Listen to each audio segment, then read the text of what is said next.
What up, all my Mingas, and welcome to the Minga Sports Podcast. I'm Nacho. I'm Garuta. This is definitely take one. Take one, boys. Take one. So, the offseason, as you can see by the title, has gone kind of fucking crazy. Yeah, that's right. I said fuck. We're. It's crazy. Anyways. Yeah, I'm gonna send you. Hold on, I'm gonna send you something real quick. So we're gonna go over. Something's wrong. Something's wrong with that. With what? Something's wrong with that. Eek. Eek. Anyways, so there's been a lot of movement in baseball and football. So we're gonna go over all of the off-season trades and signings. They're both sports. They are both sports. That's actually true. Did you hear that? No, I think that picked up. What? Shit ass chirped. Oh, fantastic. All right. Let's dive into Minga. We have the Diamondbacks doing almost nothing. Is that a surprise? Not really. They got Jordan Luplow for. They traded him for a minor league infielder. That's really cool. All the right. Rays really could not give a shit. We got Caleb Baragar. It's a pretty good ERA, honestly. That's pretty good. He probably only played like 8 games. Well, let's see. Yeah, let's take a look. How many games, huh? Oh, he's right at the top for me. Yeah, Let's see, previous game. He played in 5 games last season. Oh, he did play in 5 games, yeah. Well, I gave him too much credit. They're decent numbers, but again, not enough sample size. So that's fair. Davinsky was probably the same thing, but also he's on a minor league contract, so it doesn't matter. Holy shit. The biggest name. That's a big ERA. Yeah, looks like he had a decent year. Kyle Nelson from the Diamondbacks. Yeesh, buddy. Oh. 9.31 ERA. Yeah. How do you get that bad? But yeah, Luplow's the only name I know. He had a decent year with the Rays, but the Rays just have too many outfielders. And I think we just move on to Atlanta. Like, the Diamondbacks didn't do much. Atlanta. They got Brock Holt. Great pickup. With a mustache. Yeah, he does it. Hey, let's get a close up of this thing. Yeah, let's get a close up of it. Yeah. That's the thumbnail. Yes, sir. Right. Phil Gosselin. Looks like he had a decent year, but again, another minor league player. Kenley Jansen leaves the Dodgers. That's a big pickup. If you're Atlanta, that is a big pickup for them. And like 38 saves in a season, very good. They got back Eddie Rosario. They signed Kirby Yates. They did sign Kirby Yates. But the big deal was Matt Olson. I was gonna say, yeah. Matt Olson, he's good. He's a pretty good player, as you can see. Good first baseman. He's no Freddie Freeman though. Well, that's all I'll say on that. Yeah, we can get to him later. Let's go to the Orioles. I don't fucking know who any of these guys are. I don't know who the fuck these guys are. Again, the Orioles and the Diamondbacks did not make money moves this offseason so far. I think the Orioles are spending like 30 million on salary, while the Dodgers are spending like 200. Yeah. They gotta make a league minimum. I think they were planning on that. They're gonna have a league minimum to spend, so that the Orioles can't just like make money off of losing. Yeah. Anyways, I don't let's know who move the fuck on. these guys are. Let's go to the best team in baseball, the Boston Red Sox. True. We Rich got Hill. Trevor Story. Trevor It's a Story was the big one. the big signing. 6-year contract. That's huge. What did we like trade, or was he just free No, agent? he was a free Oh, agent. We he's free signed him. agent. Yeah, okay. Actually, very free. I like having Trevor Story play second base. We finally have fixed that hole from Dustin Pedroia. We have a second baseman. He signed knowing he was going to be a second baseman. They told him that Bogarts was not moving. And I assume they're going to switch around a couple. Like, that's how baseball works, but... Well, yeah, because they're going to rest Bogarts, and you're going to give Story short, and then you're going to put, like, Arroyo in at second for a game, or whatever. That'll be fine. I think it'll be good. We re-signed Vasquez, which I think was huge. I think that. Vasquez is one of the most, I don't know if I would say underrated, but like he is a good catcher in the He's league. not talked about, and he's a great catcher. Yeah. He's great defensively, and he's great like offensively. Like 260 average, 6 homers. I watched one of those homers live last year, by the way. Nice. And 49 RBIs. Like those are good numbers for a catcher. Rich Hill, I think, definitely helps our starting pitching rotation, along with Michael Wacha. I don't know how I feel about that. He's a weird pickup because he's just like, I don't know, kind of old. Yeah, he's all right. Our pitching, I mean, honestly, I'll take anybody. Our pitching was abysmal. I think our pitching we staff, needed better. We need more. I think our pitching staff this year is definitely looking better. Yeah. Because Sale comes back, maybe, hopefully. Please, for the love of God. He had something else, I think, happen where he's not playing in spring training. But I hope he is back for the season. Then we have Eovaldi, who's very good. We have Pivetta, who proved his worth in the latter half of last year. Tanner Houck, I think, is an underrated guy for the 4th spot in the rotation. And then Rich Hill and Michael Wacha could sort of rotate out of that 5th spot. I still think our weakest point is our relief pitchers. Josh Taylor's good. Other than that, like Darwinson Hernandez isn't good. Hansel Robles is eh. We did sign Jake Diekman. I don't know how he did. Seemed like he did last okay. year. He did all right. Let's see how he's doing. 60 innings, 26 earned runs. What was the ERA last year?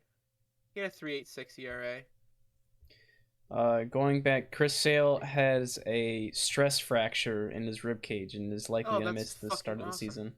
That's awesome. I'm a big fan. Okay, Diekman seems promising. And then Matt Barnes closing is very good. And then I think guard. I think at least defensively,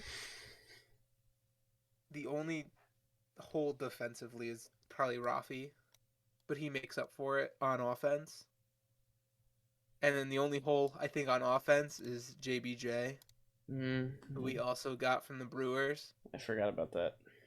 I don't think Jackie Bradley Jr. is a good hitter. I'll say it outright. I was gonna back you on that. He's a great great fielder. Yeah. Oh my god. Yeah. Yeah. His bat's not great. Yeah, his bat's not the best, but great fielder.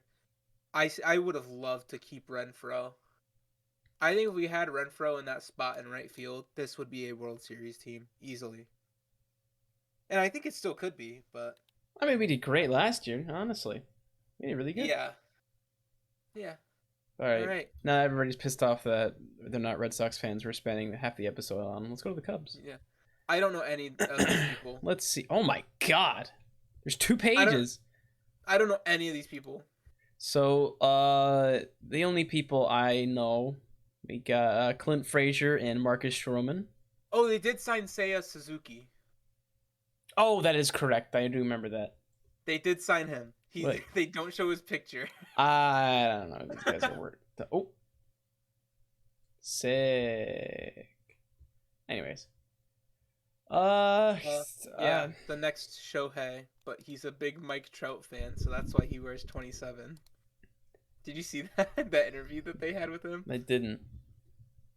It's funny though. So he's like supposed to be like a really good outfielder, like great hitter, and he's like oh yeah, it's gonna be like Shohei coming in from the Japanese league to play in the MLB straight away, and he's like, yeah, I wear 27 because Mike Trout, I love him. It was such a wholesome moment. Anyways, the Cubs kind of the Cubs kind of destroyed themselves and like got rid of like everything, so they're kind of in a rebuild. So I'm not surprised that they're signing. I wouldn't say kind of. They are in a rebuild. Yeah, they are in a rebuild. Let's go to the other side of Chicago. They got Joe Kelly. What? Oh, you skipped over the Reds, and I was very confused. No.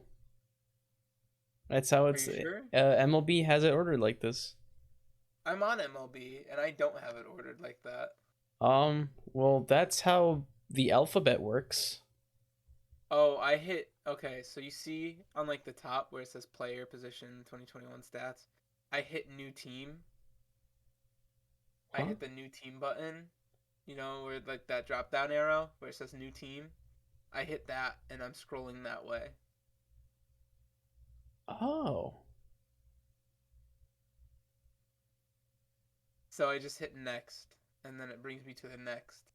Where's the next button? Chicago, at the bottom, right below. At the bottom of the. Oh. You're fucking something up, buddy. Huh? You're fucking something up, buddy. Where's the next button? You're on something wrong. I'm not. You're on something wrong. What do you mean? You're on something wrong, buddy. What? You're not on the same one I'm on. This is the one I sent you. We'll talk about Chicago. Yeah, I know. I'm on that, but you did something. We'll talk about the other side of Chicago, I guess. That's not This is alphabetically correct. Not that new team, you dumbass. Hit all new teams. Hit all new teams on that. Hit all new teams. Yeah. No. All new teams. Hit. Oh, that's delayed. All new teams. Yeah. Okay, now click on that new team button. Not that one, like the actual one above the teams. Huh?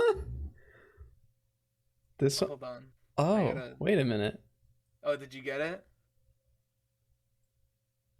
Are you? I'm waiting. Yeah, you got it. Oh, that's weird. No, I'm not fucking doing that. Why? It's easier. No, it's not. All right, whatever. All right. Anyways. So they re-signed Craig Kimbrell. Cool. They also got Joe Kelly. So their relieving core is Joe Kelly, Craig Kimbrell, and Liam Hendricks. I am scared. Schnasty.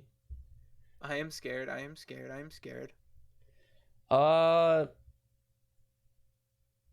Yeah, don't really know who these guys are, but I'm sure they look fine. I forgot they have Dallas Keuchel in their starting rotation. Damn, the White Sox are kind of good. Yeah. They have a hole in the middle of the infield. Middle infield. I mean, second and third. I would say are their biggest holes. Let's go to the Reds. Holy shit, that's a lot of guys. Reds. Yeah, the Reds have a lot of guys. I don't know any of them. So I don't know a single person on this list. Yeah, I don't know any of them. Oh, Albert Almora Jr. was on the Mets last year? When the fuck did he get on the Mets? Dude, he's on a minor league contract. I don't remember him being on the Mets. That's the Reds just got a lot of contracts. Like a lot of prospects, not contracts. These are hella minor league people. Yeah. Cool for them. All right. Good for them, I guess. Let's go to the Cleveland Guardians. They have Sandy Leone. Oh, they do. Oh, he did not bat well in Miami last year. Oh, man. Just gotta say, L design. Cleveland Guardians stuff looks disgusting. It's Actual bad. L. Actual L. The name, like, it's fine. Like, it makes sense with the city. It's not racist anymore. That's true. But, it's just like it's like a shitty C. Like, you could have kept the C. You didn't have to change it. Yeah, but they did. And that sucks. And then their logo is a minor league logo. It's actually dog shit. This is gross. It's just a bad logo. I don't know where I can see it. The angles are just off. You know what I'm saying? Yeah, it's a baseball with some wings, and it's like, what are you, a single A team? Like, fuck out of here. Yeah, we should go to a double-A baseball game. What, the Yard Goats? We should. We could go to the Yard Goats. Yeah, we should. I want to see the Yard Goats play the Richmond Flying Squirrels. I want to get a Yard Goat. Yard Goats uniforms actually go really hard. Dude, Yard Goats uniforms are so good. Listen. The royal blue and the Kelly green uniforms are always very good. Like the Whalers are good. The CT Whale from the PHF, bro, those uniforms are so fire. Have you seen those? No. This is the Women's Hockey League, by the way.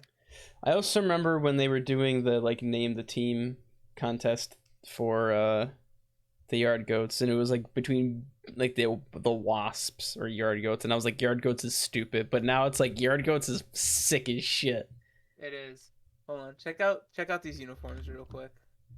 I'm waiting, bro. Yeah, these go hard. Those are so fire. Here, we'll add them to the screen. These go hard. Add on the screen. Yeah, the CT Whale uniforms go so hard. I'm looking at the. Yo, do they have off-white uniforms? Holy shit. Yeah. The Yard Goats, these are schnasty. And they have Sunday uniforms, which kind of look kind of little retro style. I dig it. You dig it? I dig it. You dig it? I can confirm. I'm digging. This man digs it. Here, I'll send it to you so then I can get it onto screen through Discord. Ooh, that's kind of good. I know these are good uniforms. The lettering is nice. The hat, like their logo. Nice. Oh yeah, the lettering is awesome. Yo, I like that H logo. That's the horns. Mm-hmm. I think that's sick. The logo, like that's a minor league logo, and it looks good. Yes. Like this is better than the Guardians logo. Yeah. But also, this is not a major league logo. That's not what a major league logo should look like. Dude, I hate how there's has to be distinction between minor and major league logos. Oh my god. The green font here? Oh my I don't know. God. That green font doesn't work too well. No, but as an alternate, it looks nice, I think. Sure. Oh, but it also has the what is it? It has the blue numbers. Yeah. It's the green lettering but blue numbers as opposed to the blue lettering with green numbers. I need to get me one of these. I need to go and find the player, and whichever one throws me a baseball, I'll buy their jersey. That's really cool. All right. Hey, back to the Guardians. Let's see. They re-signed Jose Ramirez. This is exercise his option, and that's about it. Moving on. The Rockies.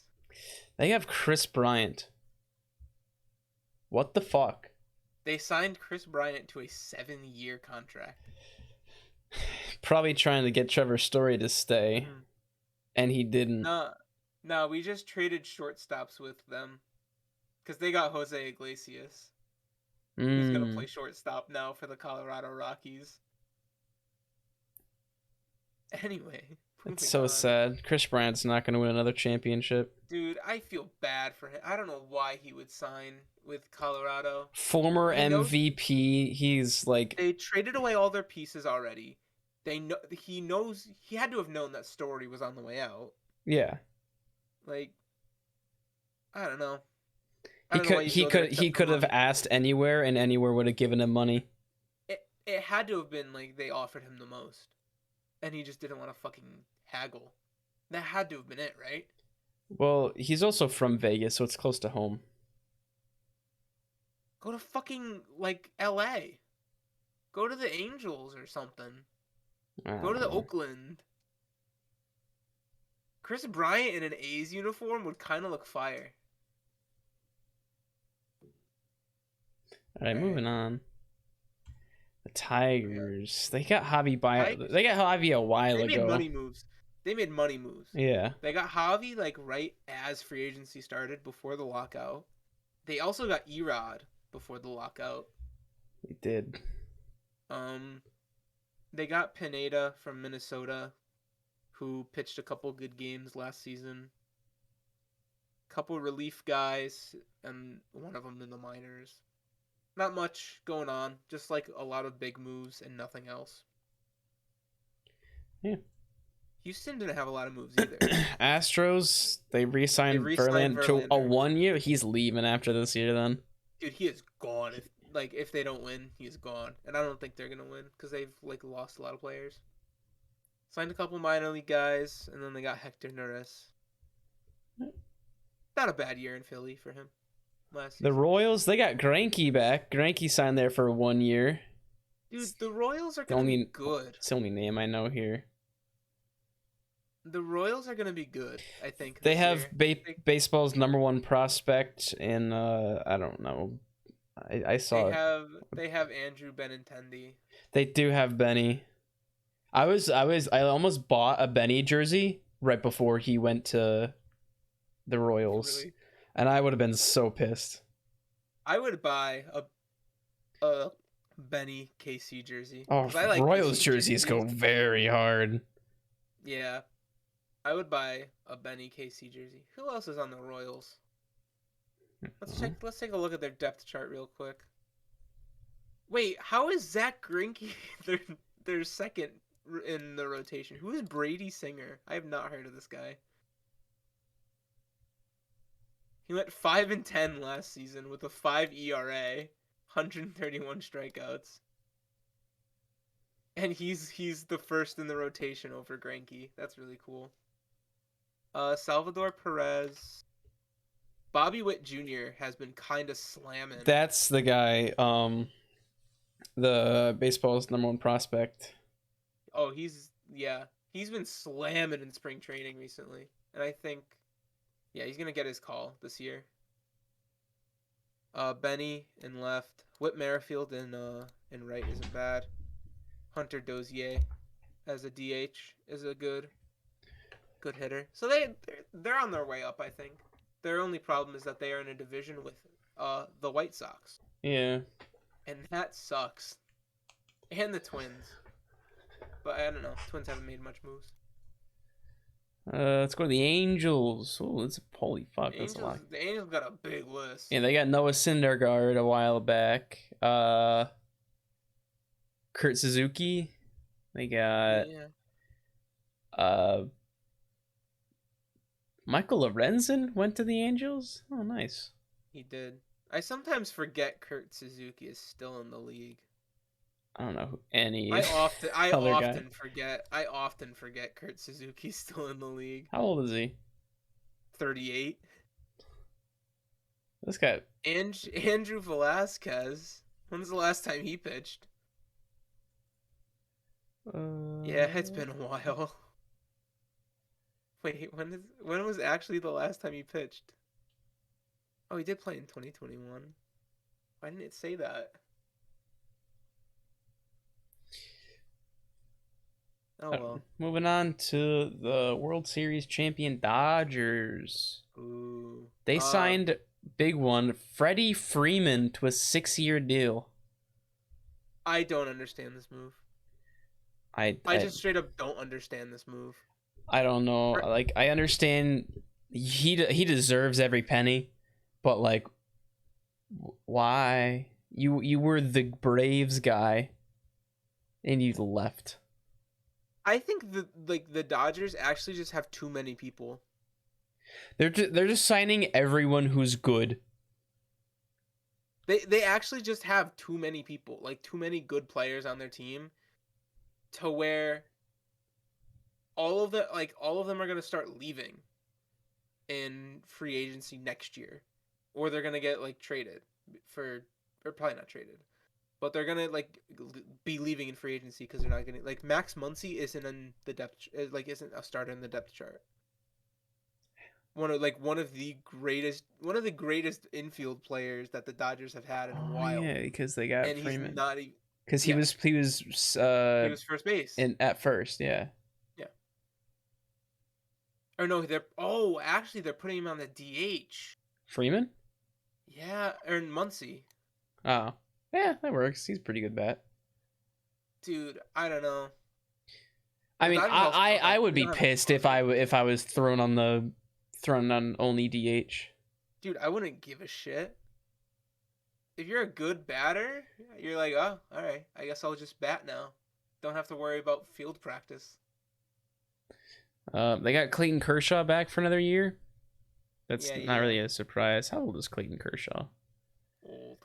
He is 34. 34 years old. That's not as old as I thought he was, actually. The Dodgers starters are very good, and then their relief pitchers are not good. Maybe that's what they should do. Who's their relief? Their closer's Blake Treinen, I guess. I don't know. I've never heard of him. Daniel Hudson is their first relief. Alex Vesa. Phil Bickford. Brusdar Greater. Wait, hold on. Brusdar Graterol. Who? From Venezuela. This dude's awesome. I love his name. And Danny Duffy. Yeah, I would say their relief pitchers are their weakness right now. But their offense should probably carry them far enough. And if they don't win another World Series this year, they're frauds. You think? They spent so much money, and they have like every good player. If they don't win, like that's very lame. The Marlins. Yeah. I got Jorge Soler. I got breaking news right now from Ken Rosenthal. Oh, go ahead.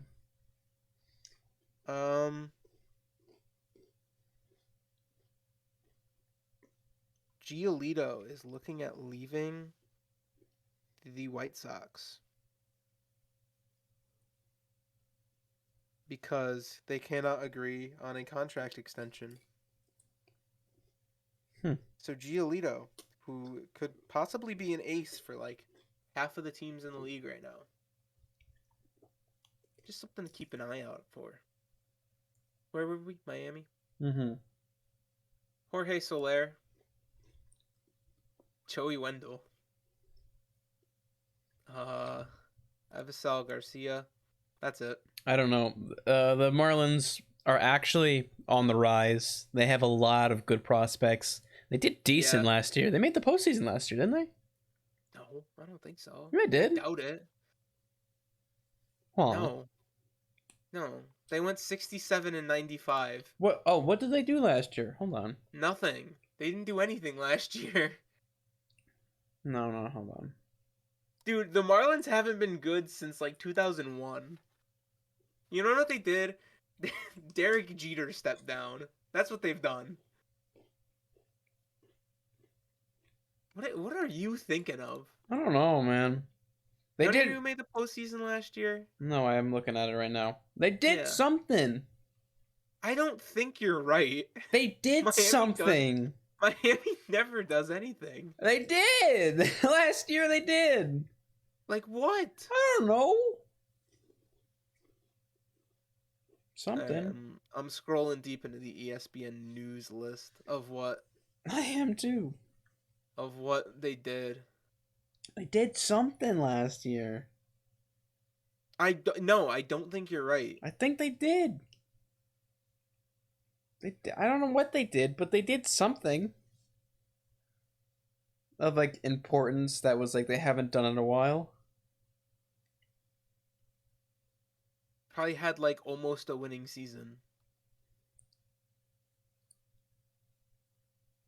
I don't fucking Dude, I'm know. not seeing anything. I'm the I actually think you were just incorrect about the psychosis Marlins moving. of off season is setting in. You are schizophrenic. I am. I'm looking at the news, like the new like ESPN's news articles for the Marlins, and they're all just like this player from this team destroyed the Marlins. It's like, damn, they really did kind of suck last year. I think you're hallucinating. I don't know what I'm thinking of. I also forgot how MLB postseason is kind of small. Yeah. Well, they're expanding it in the new CBA. Good. It's going to be like old NFL playoffs with 6 teams. Good. Yeah. I don't think we need to talk about. That's it. Brewers. They got McCutchen? They did get McCutchen. I saw that. I didn't know about that. That's weird. How old is he? He's got to be up there. I remember him when I was in Little League. 35. 35. Holy shit. They also got Hunter Renfroe in a trade with Boston. They got Pedro Severino. That's not bad. What is the Brewers roster? I'm gonna look at the Brewers depth chart, because I feel like this is always a weird team, and this year it's definitely gonna be weird. Oh, dude, their pitching rotation's so nasty. They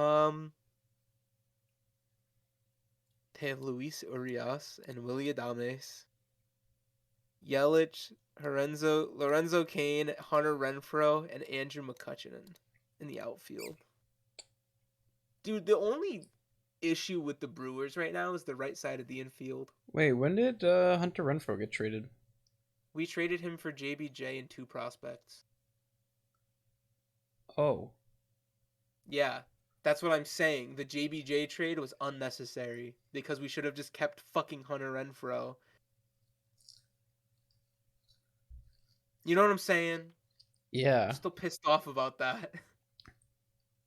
No, I kind of forgot about that. That was a while. Yeah. That was a long time ago. Yeah. Why the fuck did we do that? I don't know, man. I don't know. Twins. I don't know.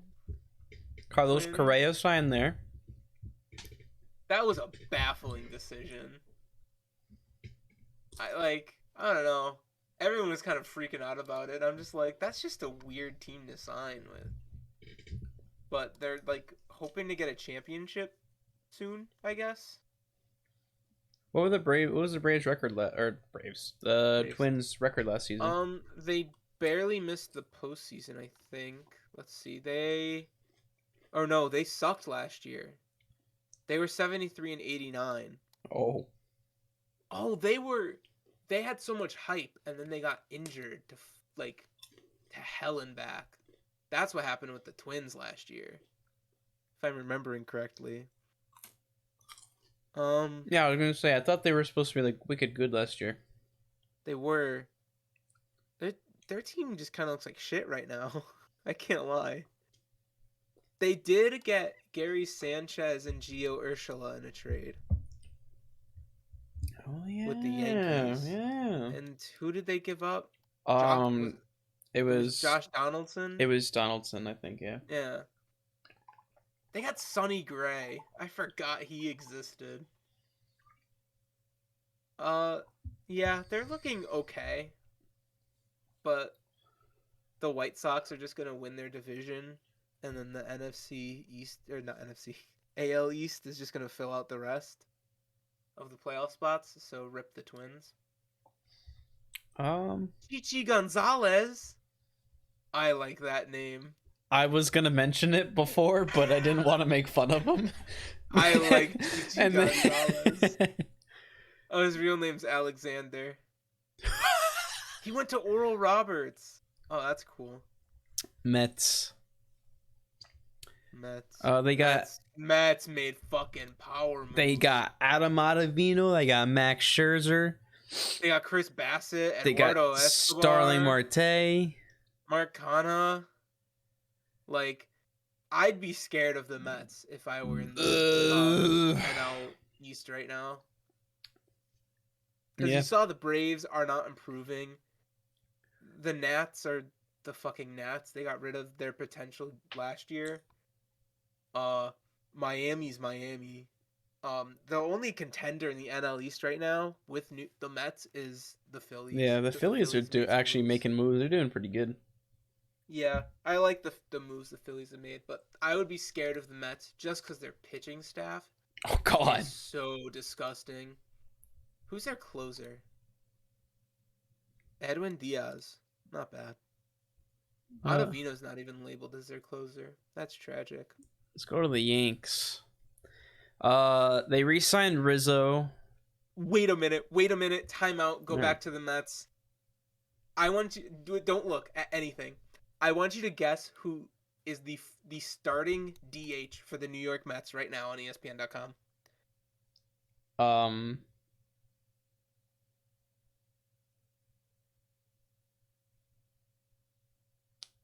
Fucking, I don't know. Robinson Cano. I did not know he was still in the Mets. I did not. Me either. That's why I didn't think about it. I did not know he played baseball. He's 39 years old. Robinson Cano, and he's going to be the DH for the Mets this year. That is fucking funny. That's so good. How was he hitting last year? He had a 316. Yeah, because he played in he played in 50 games. How many at bat? 171 at bats, and he's hitting 316. He's still got it at 39. That's crazy. Okay, we can move on now to the Yanks. Let's move on to the worst team in baseball. We got rings. No, you don't. Shut up. Someone did. Wait a minute. Marwin Gonzalez, the Yankees signed to a minor league deal. Was he that bad in Houston? I guess so. That's so sad. He was kind of good for the Sox. He surely didn't hit good.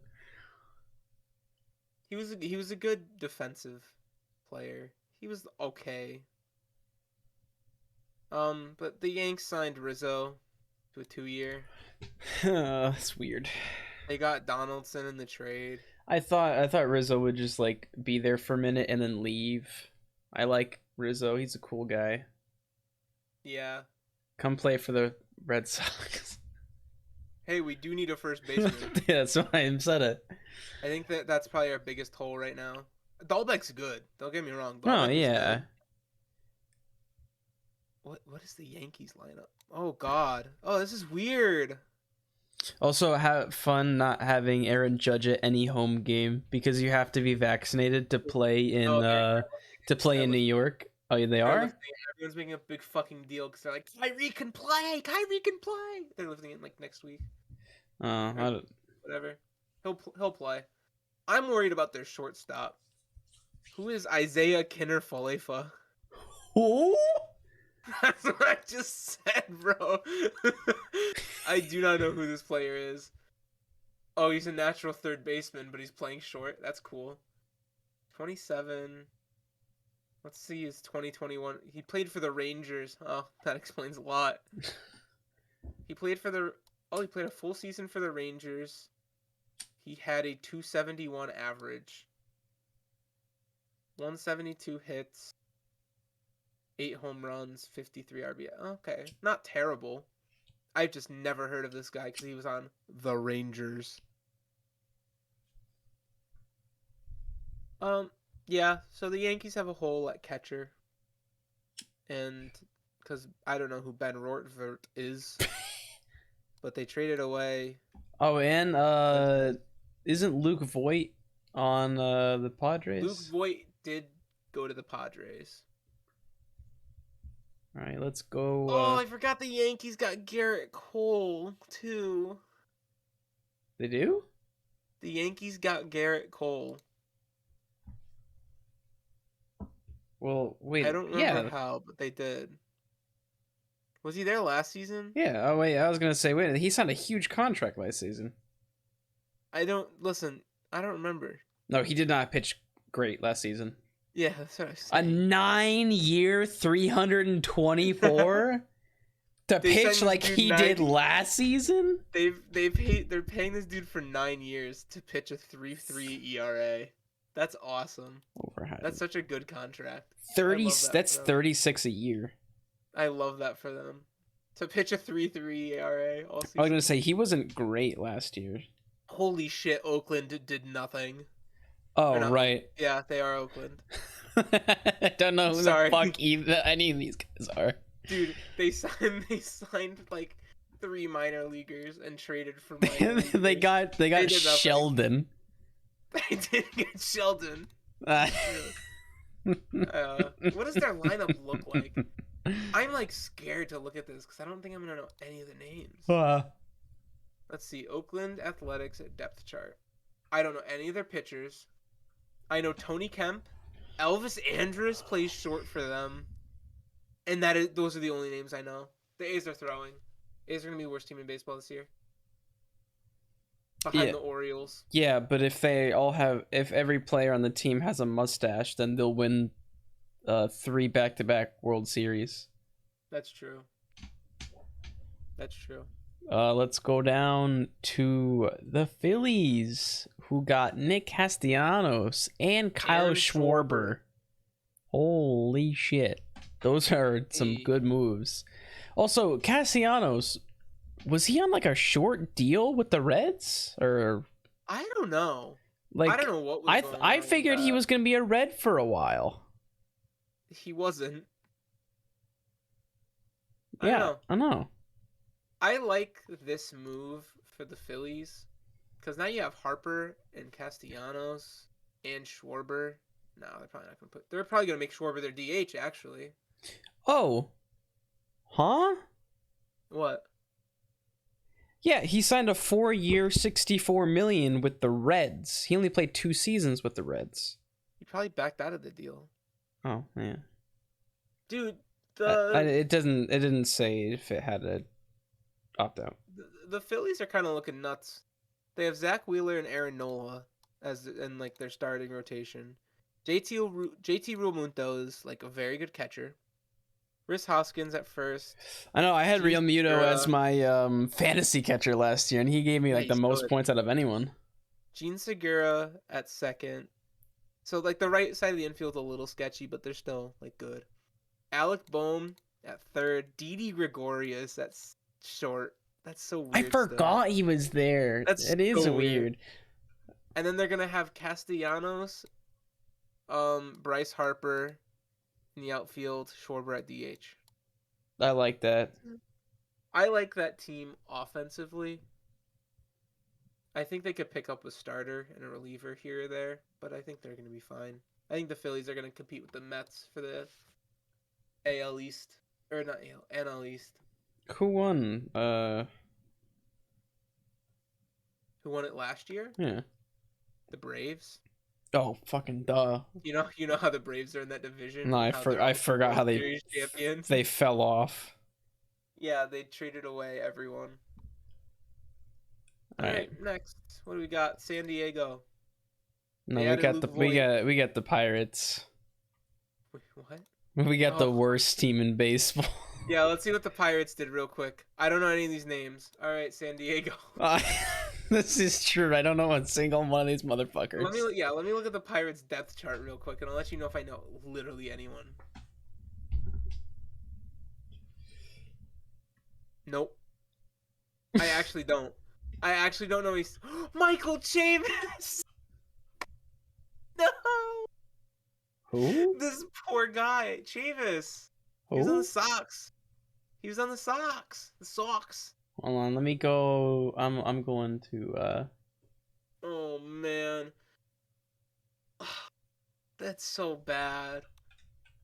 He's like not even a starter. He's their backup first baseman. Oh yeah, I remember him.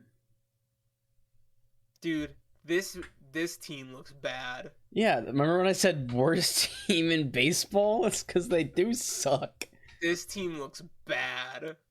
Oh man, It's I the cannot Pirates. They've always been bad. I can't wait till we do power rankings and I can shit down their throats. Pat McAfee's gonna buy them because they suck so much. I can see that happening. He said he wanted to. The Padres. They got Luis Garcia. They got Luke Voigt. And Luke Voigt. So the Dodgers, the Padres aren't looking bad. They were good last season until they weren't. They fell off at the end. Yeah. I think they started out like wicked hot. Dude, how do you put Blake Snell third in your rotation? That's just disrespectful. I had like half of the Padres pitchers in my fantasy team last year. And then they were injured. Yeah. I also had Tatis who was injured. Yeah. They have Tatis and then Machado and Cronenworth. Yeah, I fucking hate Manny Machado. Their outfield looks a little eh. They got Will Myers, Trent Grisham, who are decent. They're putting Luke Voigt as their designated hitter, and they're keeping Hosmer at first. I can vibe with that. Yeah. I can vibe with These that. are alright pickups. Nothing crazy. Yeah. Giants, they got Jock Peterson, yeah. Only on a 1-year deal. Jock. I wonder how much they're paying him. Man, they signed a lot of people, and I don't know many of them. Well, that was like how they went so far in the playoffs last year with a no-name roster. Yeah. Let's look at the Dodgers depth chart. Well, a lot of players also just made names for themselves on that roster. They're like, oh, no one knows us, so let's just fucking pop off real quick. Like Brandon Belt. Mike Yastrzemski had a fucking great year. Then they got Jock and left, Brandon Crawford, and Evan Longoria. That sounds like I'm reading off a roster from 10 years ago, it seems. Evan Longoria's 36. Brandon Crawford's 35. Oh, Brandon Crawford has been in the league for a while. So has Evan Longoria. Like, this is kind of an older team right now. And then you got Mike Yastrzemski. And even he's not that young. He's 31. Mm-hmm. I think the biggest issue for the Giants right now is pitching, because they did lose Gosman. Gosman went to Toronto. But overall, not a bad roster. Yeah. Mariners. They got Billy Hamilton to a minor league deal. They got Robbie Ray. Oh, and Adam did. Frazier. Oh my and god. And Jesse Winker. Oh, Seattle making money move? Holy shit. I didn't even know. I didn't know they got Winker. I love how he had a great summer. As I forget. I guess it was with the Reds, yeah. Billy Hamilton, because he's like one of the fastest players in the league. Yeah. And he just sucks at batting and fielding. He also looks. This is a fake beard. He looks like this is a Halloween costume beard.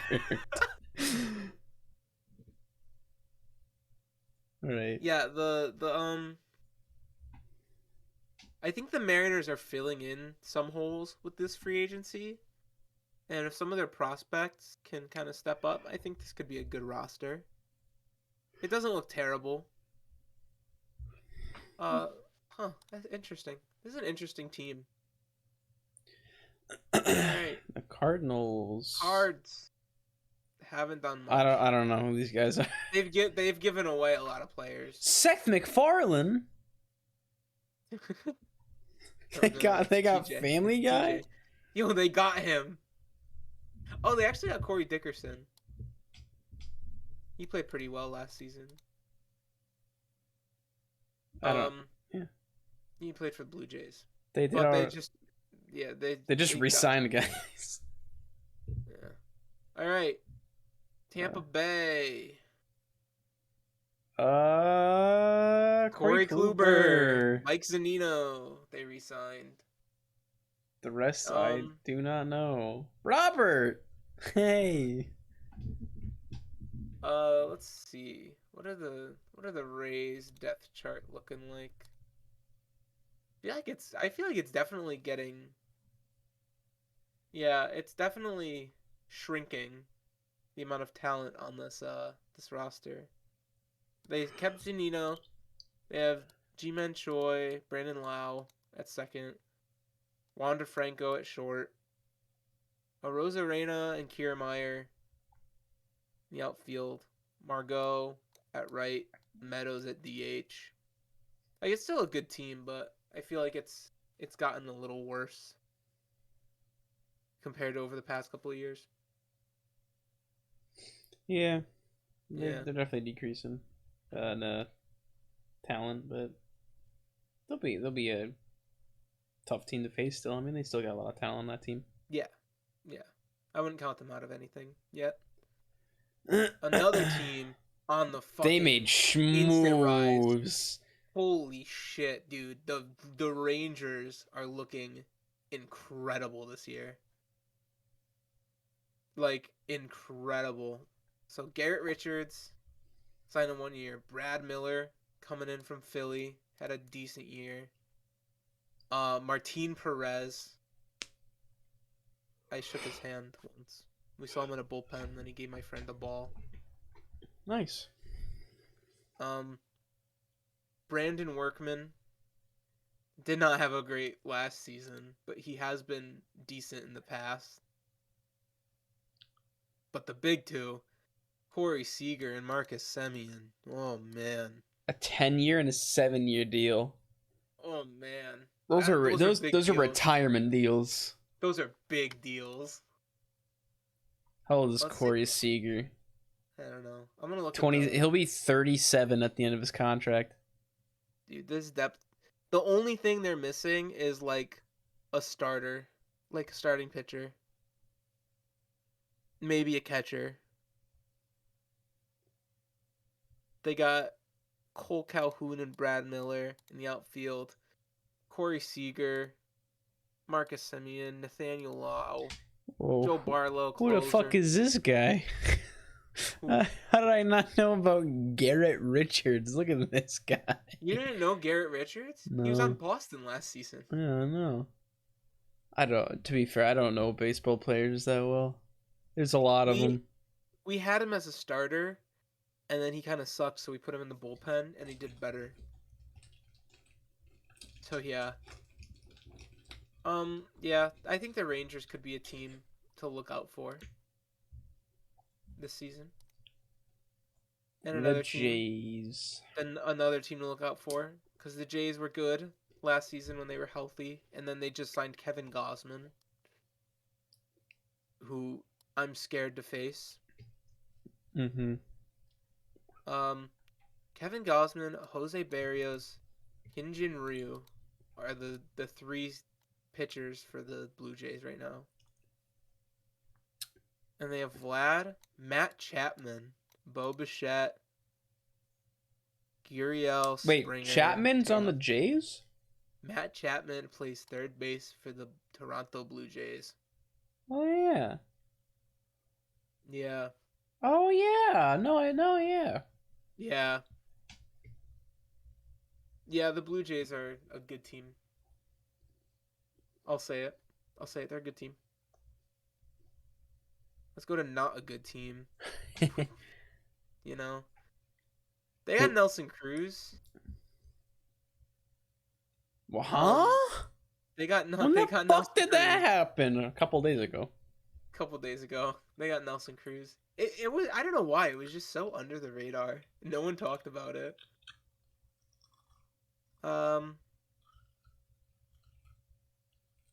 I feel so bad for the Nationals. They had so much going for them. Yeah.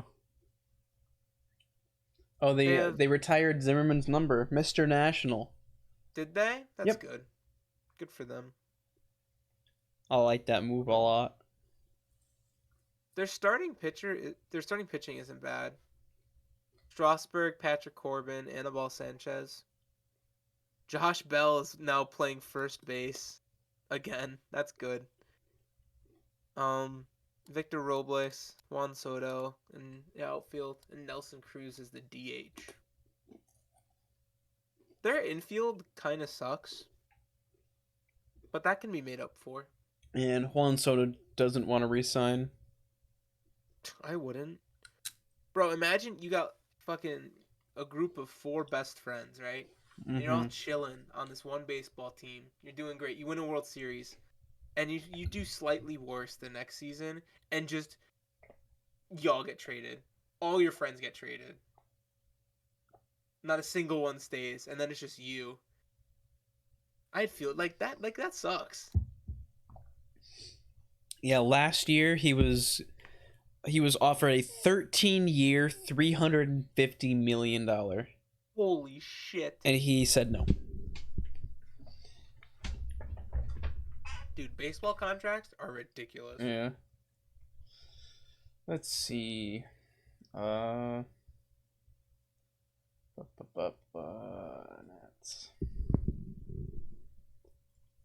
Burp. Bless you. Thank you. I guess what's he got left on his contract? Oh, he signed a contract today, actually. Oh, did he? How much? 1 year, 17. Yeah. So he's probably gonna leave after this year.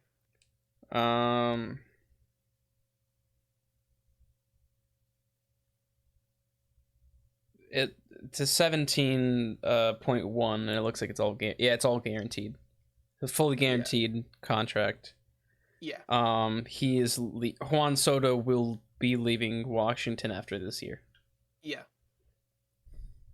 Yeah, that's safe to say, I think. This dude's only 23. Jesus Christ. He probably was just like, I don't know where the fuck I'm going because of this lockdown, and then was like, I guess I'm gonna re-sign with the Nats. Yeah, I think that's safe to say. All right, let's move on. Why don't we? Oh yeah, that's that. So that is our last team of baseball. You know, we haven't talked about baseball in a while, so now we're gonna go on to some normal Minga. Gonna go talk about some football. Yeah, just your typical Minga hours. NFL offseason has been probably more crazy than MLB.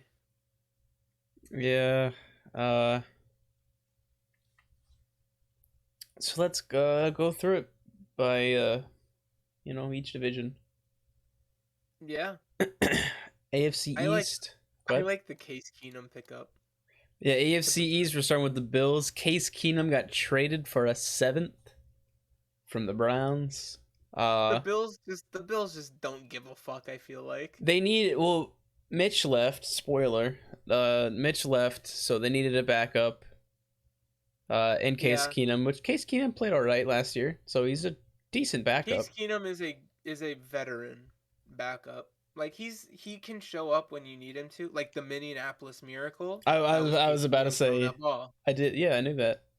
So, he's a good veteran backup to have. He'll probably get a ring in the next couple of years. Yeah. Jamison Crowder, I like.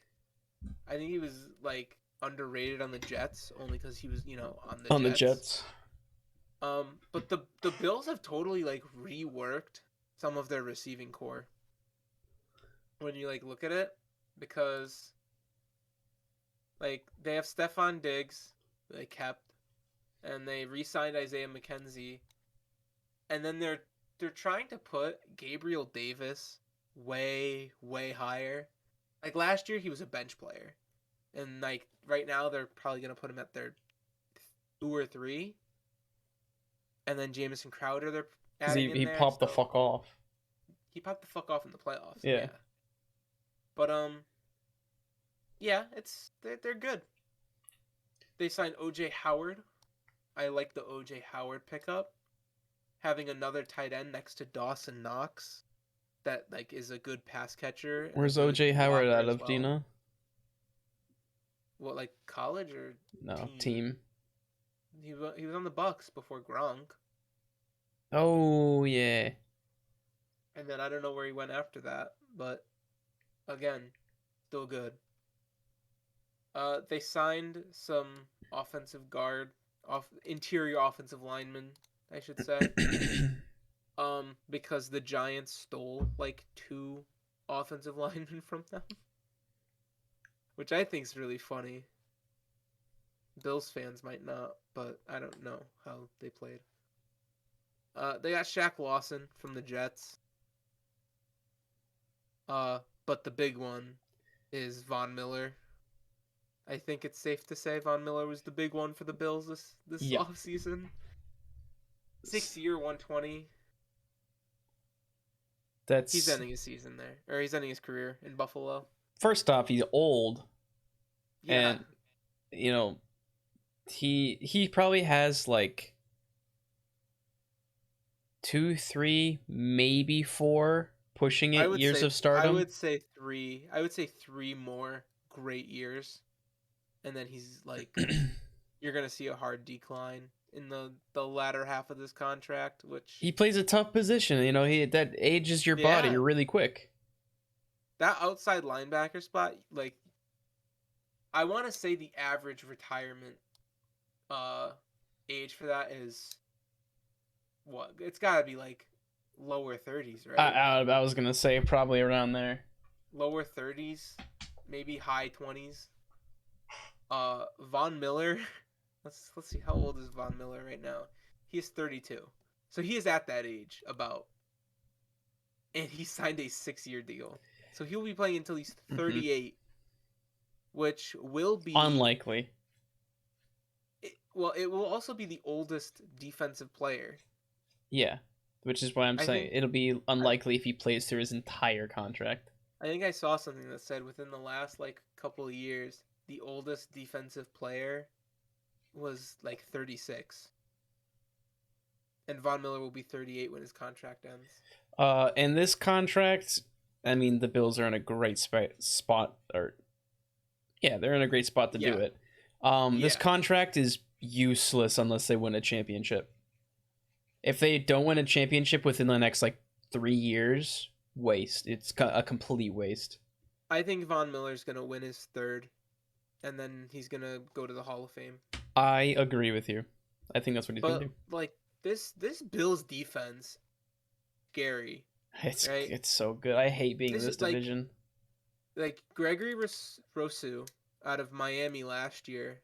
Did he have a good year? I didn't hear a lot out of the rookie defensive ends last year. He did pretty good. 50 tackles, 4 sacks, 1 fumble, 1 pick. Yeah, he did all right. That's not bad. That's good for a rookie defensive end. He wears 50s, right? Yeah, he wears 51. He wears 50. Yeah. Ed Oliver, very good. Daquan Jones, did they just get him? Yeah, very good. Shaq Lawson was a bright spot on the Jets.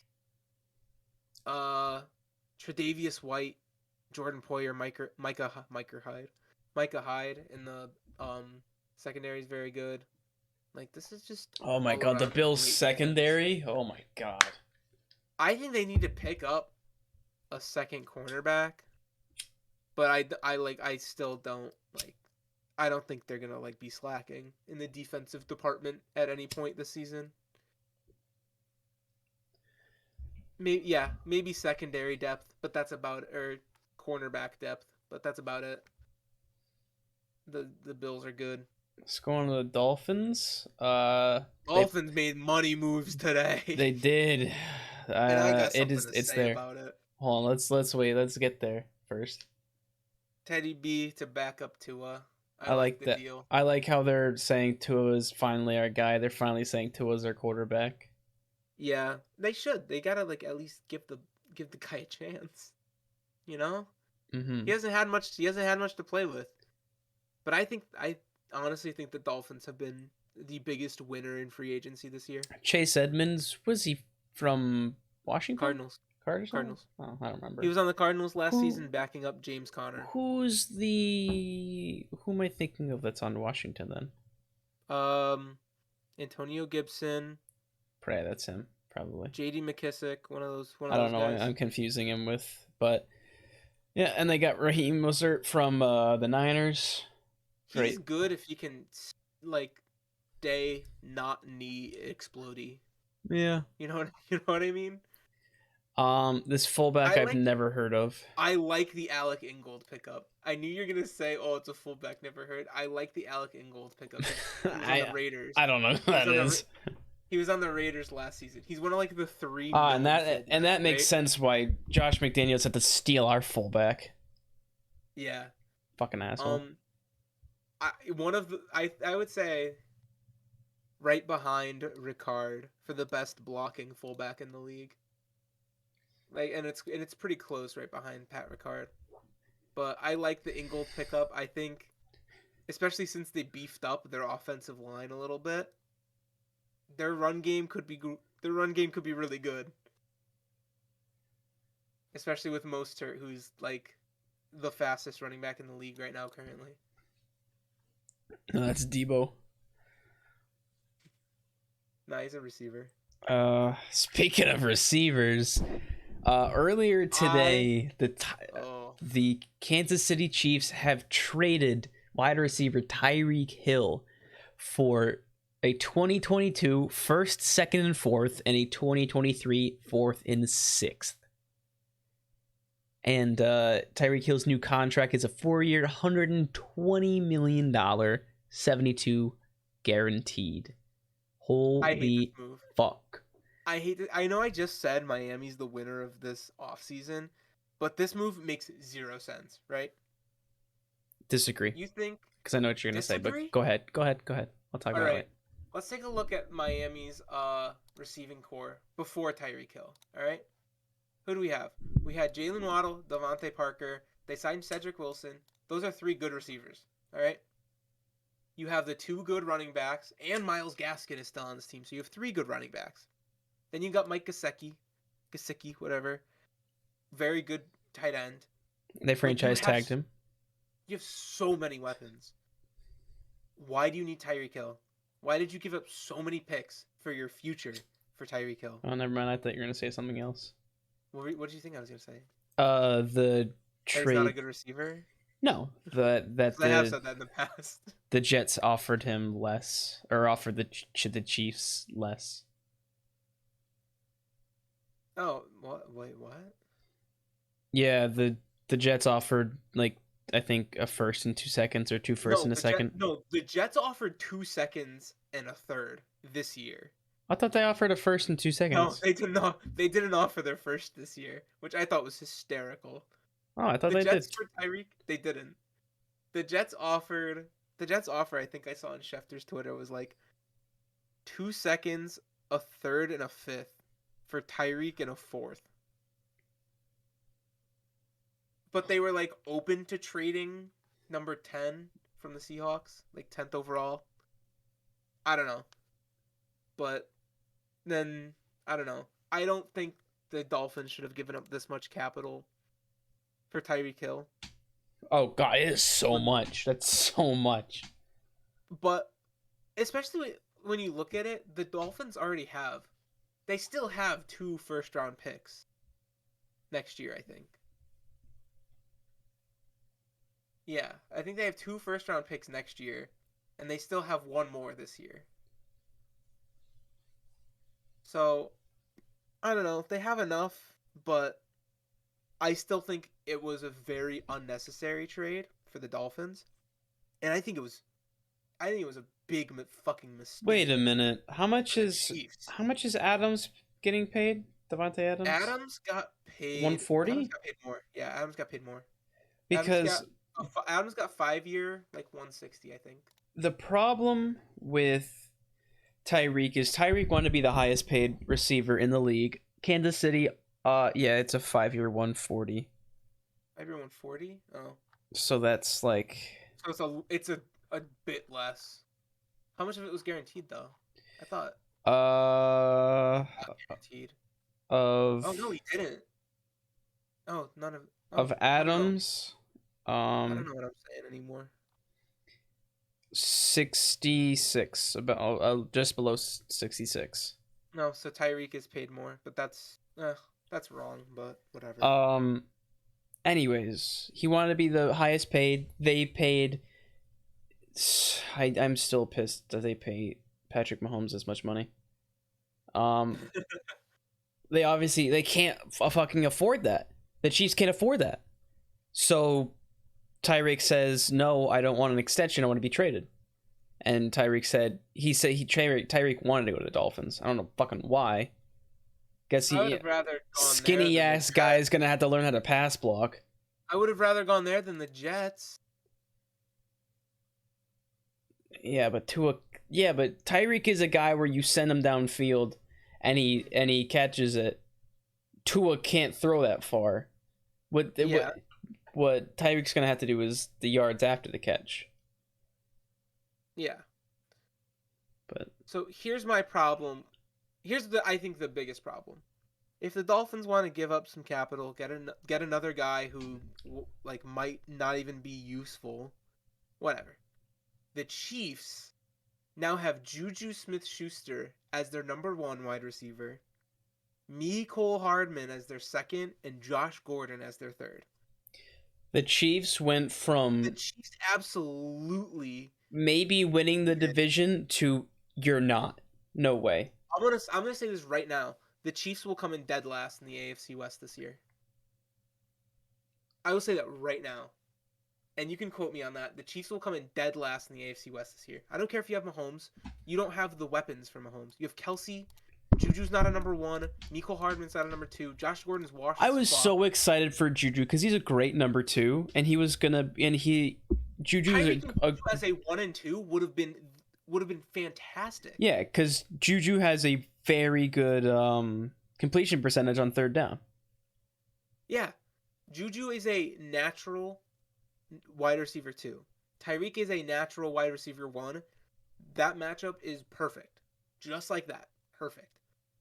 I don't get that. I also don't get the ego on Tyreek to say I want to be the highest paid instead of I want to win a championship. It pisses me off that people get paid so fucking much, and it ruins it. And they're like, how to, because why aren't I winning? And it's like, maybe you're not. Like you look at the majority of NFL players aside from Tom Brady because he took pay cuts.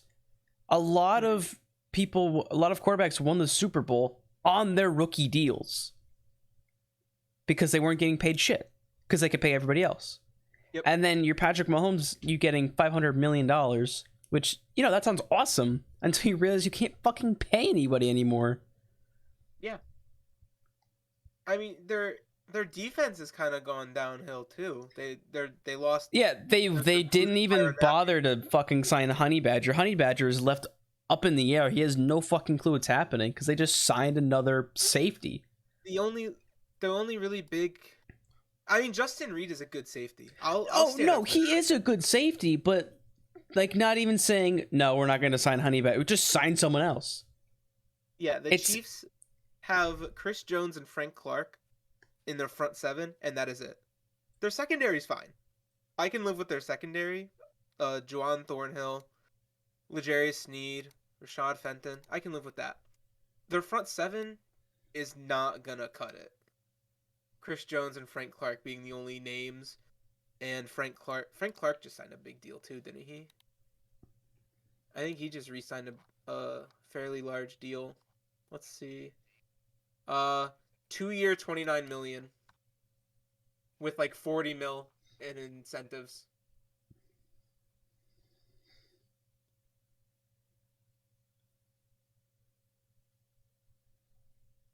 I don't know. I don't get it.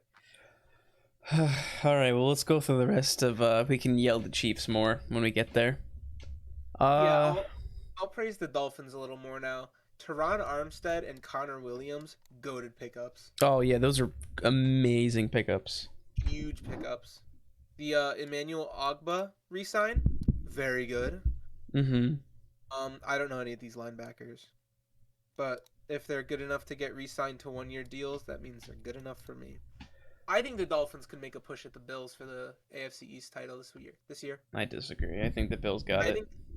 I think everyone's been talking about the AFC West competition, and like that's a competition like a very good elite, I would say. I think if you're talking about a competition of just great players, I would look to the AFC East, and then you got the Jets are the one outlier. But I disagree a little bit. The Jets got better this year. They're not like as good as the Bills, but how? No, I want you. All right, skip the Pats for right now. I want you to talk me through what the Jets did this offseason that made them better. Go. They re-signed Mike White. Your argument is already invalid.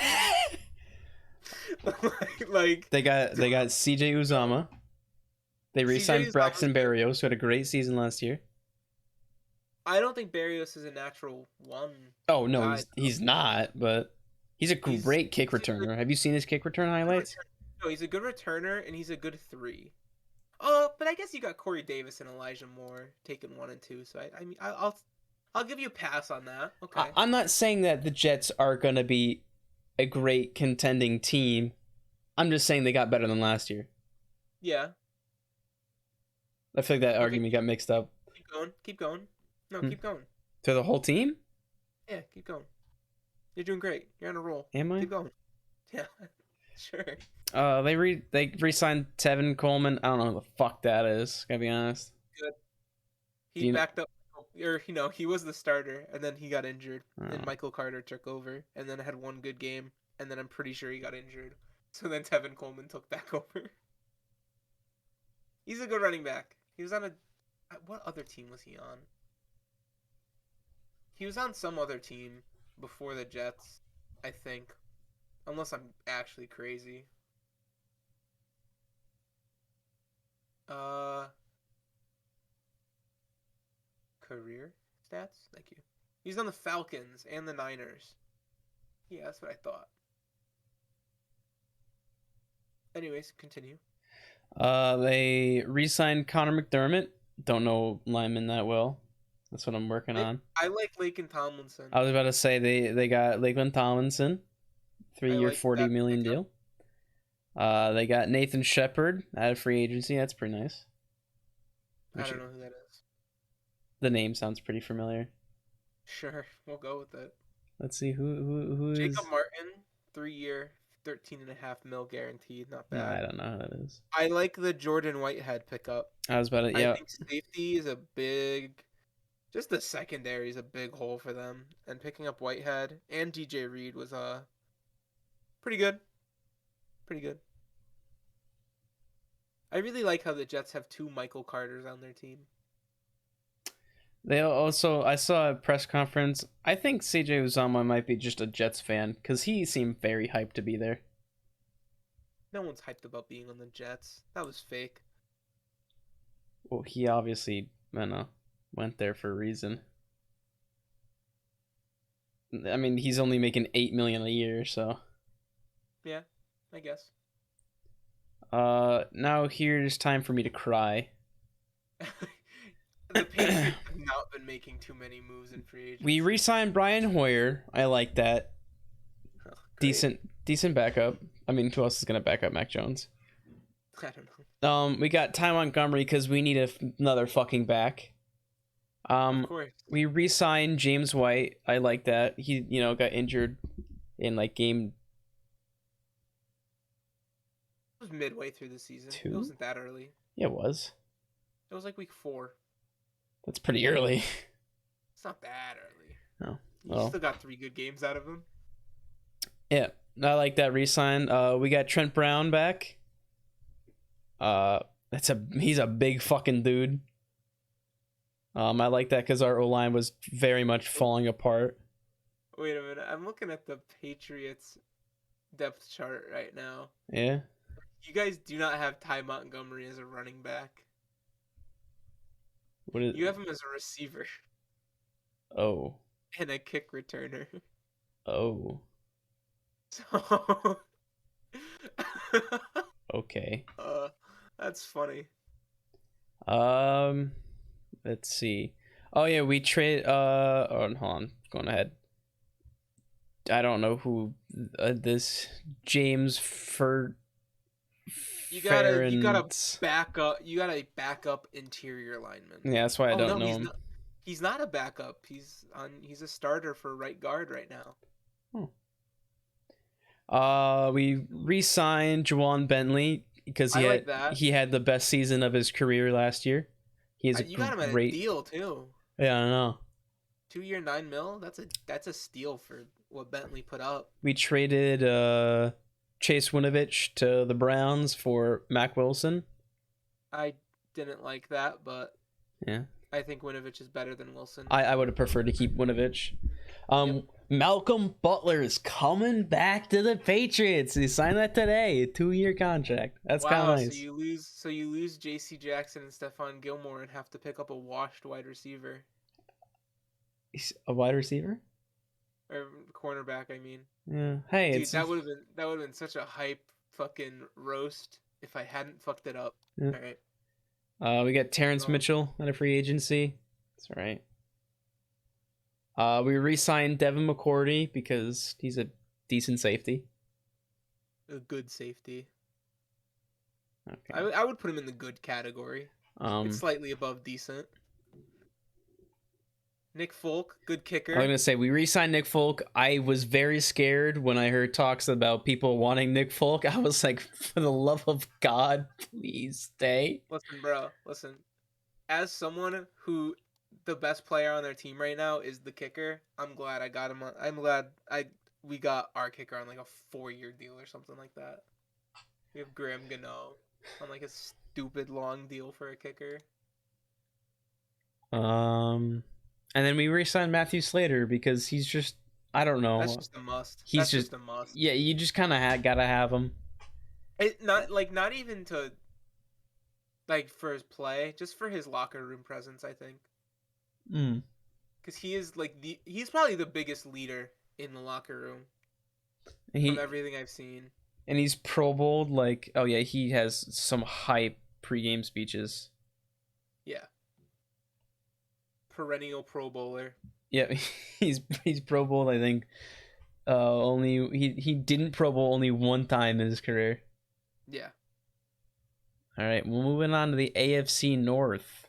The Ravens did not do a lot, but they did decent, I guess. They only signed 4 guys, but they're 4 decent guys. Pat Ricard, very good fullback. Probably the best fullback in the league. I would put him over Juszczyk just because he can block better. Morgan Moses, offensive tackle, pretty decent. He'll fill in Villanueva's spot pretty well. Michael Pierce, defensive tackle, not bad. But Marcus Williams was the big one. 5 years, $70 million.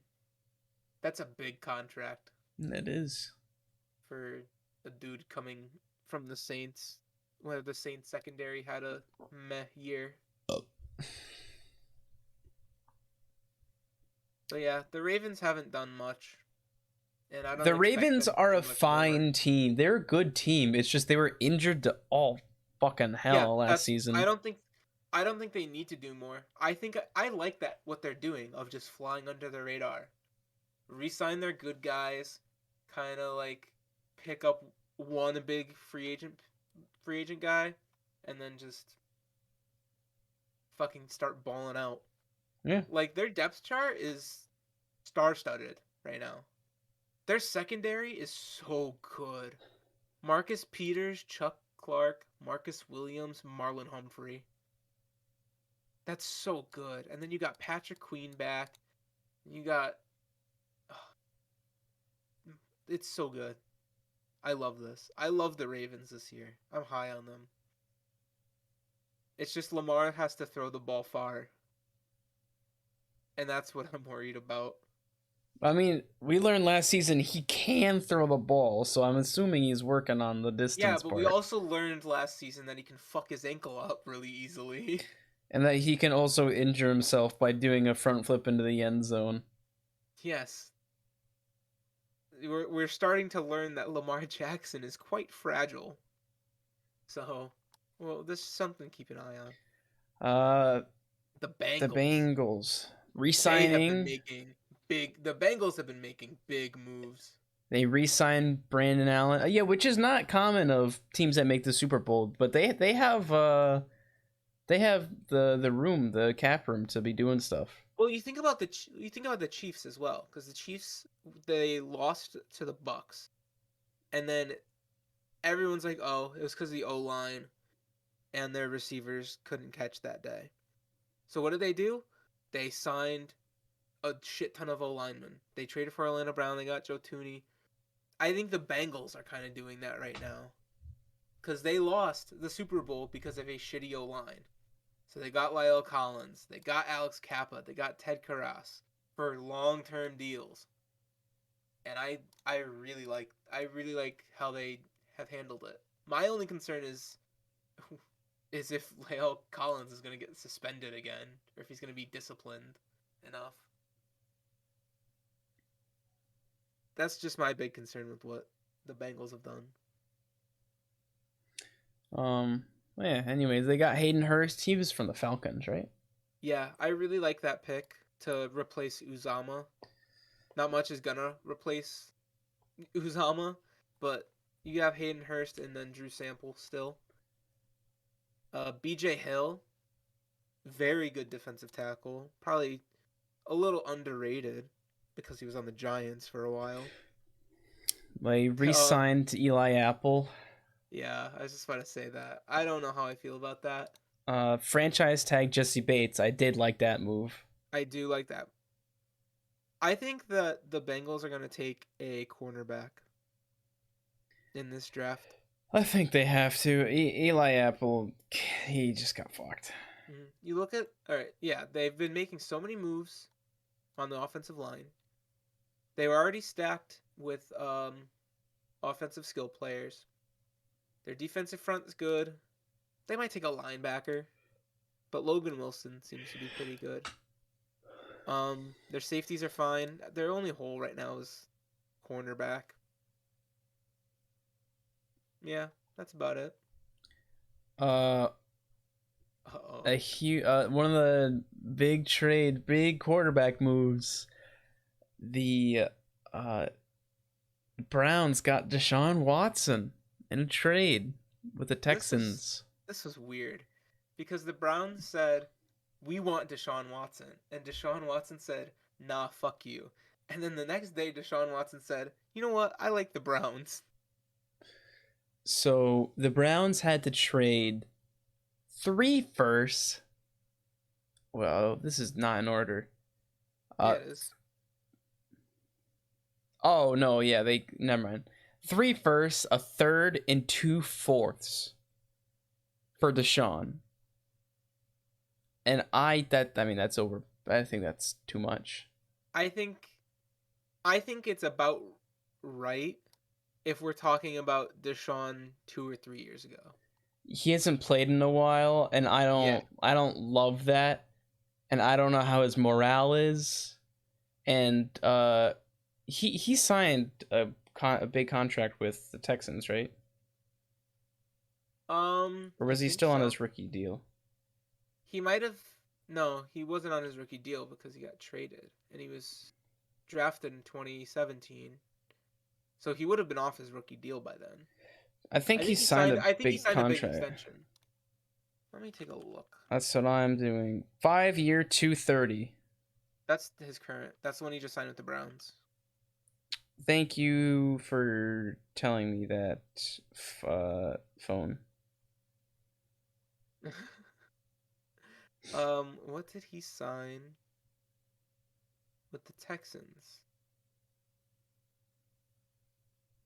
So in 2020 he signed a 4-year, $156 million deal. And then he got traded In and they 2020? restructured it. In 2020, Yeah, right. so he played 4 years on he played 4 years on a rookie deal, and then in 2020 they restructured it for a 4-year, 156 mil.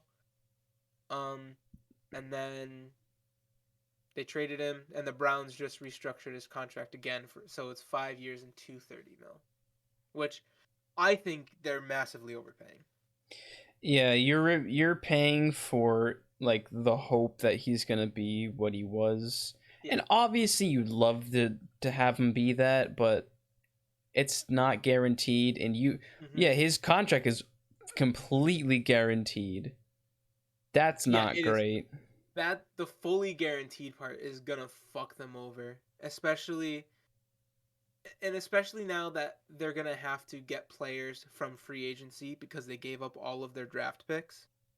You're not gonna be able to sign players, and you're not gonna be able to get rookies on small deals because you have no draft picks. So I'm not 100% in agreement. I don't even think they should have been looking for quarterback, because I think Baker was fine. Baker had an off. We've been saying this. Baker has been having an off year. They made him play through like every injury you could get. Yeah, I think the amount of heart Baker had, like he's like, I want to play. I want to win for this team. Like, but like he was actively hurting them. I don't know. I still think Baker's a good quarterback. I definitely think he can start in the league. Yeah. But I did see that it came out before the Deshaun stuff came out. He was not gonna play next season. Really? He was gonna. Yeah, he's been having like relationship troubles with Cleveland this entire time. He was gonna sit out next season. Well, here's the thing, because Deshaun Watson might get like suspended. Yep. There's a good chance that there's some disciplinary actions because of, the federal or the criminal charges were dropped, but the civil cases are still there. And if the civil cases go through and he's not acquitted this time, then there's going to be some trouble. In which case, Baker would probably play, or they would try. Although they did sign Jacoby Brissett. All right, let's not get too crazy here. They would play Baker over Jacoby Brissett. Or they would try to. They would try to play Baker. I don't know that he would play. I don't know. It's gonna be. I think, in my honest opinion, I would have put Baker in the package for Deshaun. I don't know why they. Well, I don't know. I don't know if they wanted him. If I were, I mean, I would. You're giving up your. I mean, are you really gonna trust Davis Mills to keep his momentum from last season? No, I don't know. I'd assume that's what they are expecting. Baker has 1 year left. They picked up his 5th-year option, so he's on his last year of his deal. I would have put him in Houston. Let Davis Mills learn, and then let him walk in free agency and go wherever. Yeah, and I would have put him in that trade package. It would have been. I probably would have 3 firsts, a third, and Baker. And I think that would have been a fair trade. But not just 3 firsts and Baker. No, 3 firsts, a third, and Baker. Baker would nullify the 2 fourths. Based on how he has played last season, he would nullify the 2 fourths. Yeah.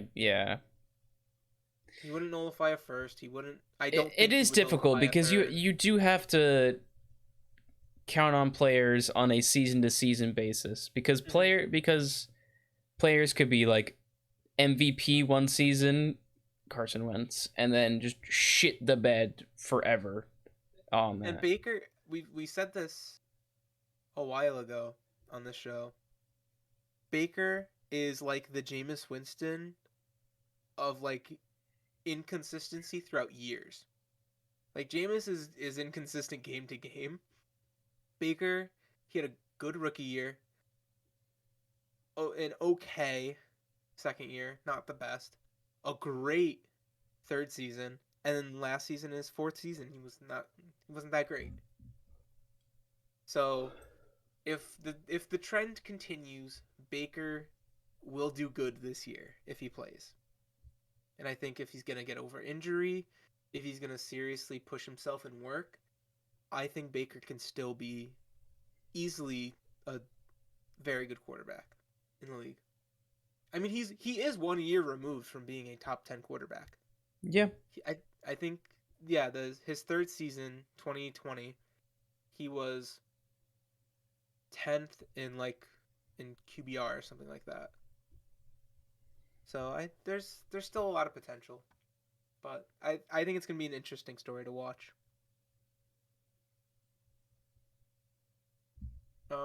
Amari Cooper also is now a member of the Browns for a fifth and a swap of sixth. What are your thoughts on this? I don't think I've heard your thoughts on this yet. That's so cheap. Really? Yeah. Amari's not as good as everyone thinks. He really isn't. He had a couple good years with the Raiders. I'm gonna be honest. I don't watch NFC games. He's not in my division. I don't watch a lot of them. I'm forced to watch the Cowboys at least twice a year. Amari's not that great. Everyone's like, "Oh, he's a top receiver." I'll go by your judgment because I'm gonna be honest. I'm fucking bullshitting. I don't know. I think Amari's he fits the profile of a wide receiver one, but he's just not at the caliber yet of Devontae Adams or Tyreek Hill. He was put in that category, and then he has never performed like that. So I think a sixth or a fifth in a swap of six, I think it's a little cheap. You probably could have gotten a fourth or a third, but no more than a third at all. I think the Cowboys are kind of fucked now too, but whatever. The Browns also tagged Njoku. They got Chase Winovich, which we already touched on a bit, and that's all I know from that.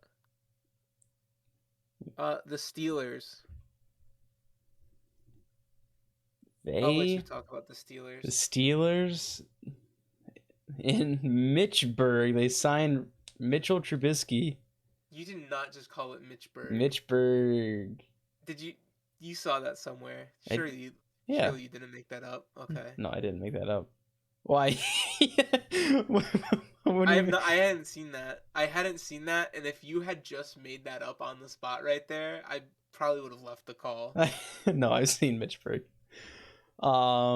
2 year, 14 and a quarter. That's kind of cheap, I'd say. Well, yeah, because he hasn't been a starter for a couple years. Mm-hmm. Trubisky he led the Bears to the postseason. In the Bears offensive in scheme. The Bears. So I like that. Dwayne Haskins is back. Good for them, I guess. I don't know. What did they do? What? Oh, they signed his free agent tender. That's cool. I think Mitch is he's going to either thrive or go back to being a backup forever. Here's my issue. The Steelers don't have people to throw to. They have Najee Harris, who was a good running back last year. And then their number one wide receiver is Deontay Johnson. Their number 2 is Chase Claypool. And their number 3 is Anthony Miller. I don't know who that is. Me neither. And he is labeled as a starter on the depth chart. They have Pat Fryermuth too, but I see him more of as a blocker tight end than a receiving one. Their offensive line also isn't terrible, but it's not great. So Pittsburgh will still be relying heavily on their defense. I think this season. They got Miles Jack. He was released by the Jaguars. The Jaguars could have traded him. Deal. They could have gotten something out of him. I do not know. The Jaguars are an enigma of an organization. We can get to them later. For real. Like they're weird. But yeah, I like Miles Jack in Pittsburgh. It buffs an already great defense. The only problem with the Pittsburgh defense is cornerback. That's the only real issue. They lift though. No, Joe Hayden's not there. He left? He's not there? He left. I don't know where he's going, but he's not there anymore. But like they got Arthur Mollett and Levi Wallace and Akello Witherspoon. So yay. They signed Gunnar Olszewski from the Patriots. He was our kick returner and punt returner. I'm sad. I liked him. He was. Yeah, I was gonna ask how you feeling. I miss him. I'm assuming. What was fucking what's his name? Ty Montgomery is gonna be our new kick returner, I guess. I don't fucking know. Yeah, you have Ty Montgomery as your kick returner, and I think you have Jacoby Myers as your punt returner. Moving on, AFC South. I don't know a lot of these guys. A lot of these names. All right. I really don't. I feel like we're spending Wait, Kyle Allen is a new name. That must have been today. Like the past 9 hours. Oh yeah, I forgot. I just remember who this was. Kyle Allen was the past 9 hours. Pharaoh Brown, I've heard the name. Here, let's just start running through. I feel like we're starting to slug a bit. Let's just run through. They got some. I don't know who like half these guys are, so I'm assuming they just little guys to fill the team and fill roster spots. Desmond King is a very good defensive back. And Christian Kirksey. I didn't see Christian Kirksey on this list earlier. They're decent re-signs. But Texans are going to be meh this year. Oh, yeah, these are like all re-signings. So yeah, they just keep them in the roster. Colts, very excited. They got Matt Ryan for a 3rd round pick. So that's awesome. I saw something from the Atlanta organization, and they said we could have traded him for more than a 3rd, but out of respect for Matt Ryan, we wanted him to go where he wanted, and we didn't want to get too much from it, just total respect move, and I'm with it. But the Colts are making money moves at quarterback. They're making money moves everywhere. The Colts last season were a quarterback away. They have receivers. They have the defense. They have the O-line. They just needed not Carson Wentz. And Matt Ryan is the opposite of Carson Wentz. And that's good. I think the Colts go very far this year. The Colts, I was like, I don't know who's going to quarterback for the Colts. I don't know who's going to win. Colts are winning the division. Did not expect this. Easily, Colts are winning the division. I wasn't either. Yeah. I was out to lunch. I was at work. I shouted in my car. I said, I was like, no fucking way. And I was looked at like I was crazy. But Matt Ryan, I love this. I love it. I hope he gets a ring. Yeah, and you're going to see another name on this list. Yannick Ngakoue. Yeah. That's a very good pickup for the Colts defensive line, especially since they're already pretty decent at the corner position. They traded Rock Ya-Sin. I think this team can easily easily go win their division, probably make it to. I think anything worse than the divisional round will be a failure for this Colts team. If they lose the wild card, that's sad. If they don't make it to the divisional round, this year will be a failure for the Colts with how much star power, with how much talent they have on this team. They re-signed Zaire Franklin too. He's a good linebacker and a key special teams player. So I like the Colts this year. But I say that every year. Mm-hmm. All right, moving on to the Clowns. Holy shit. Zay Jones and Christian Kirk got overpaid. Very good pickups. They're good pickups.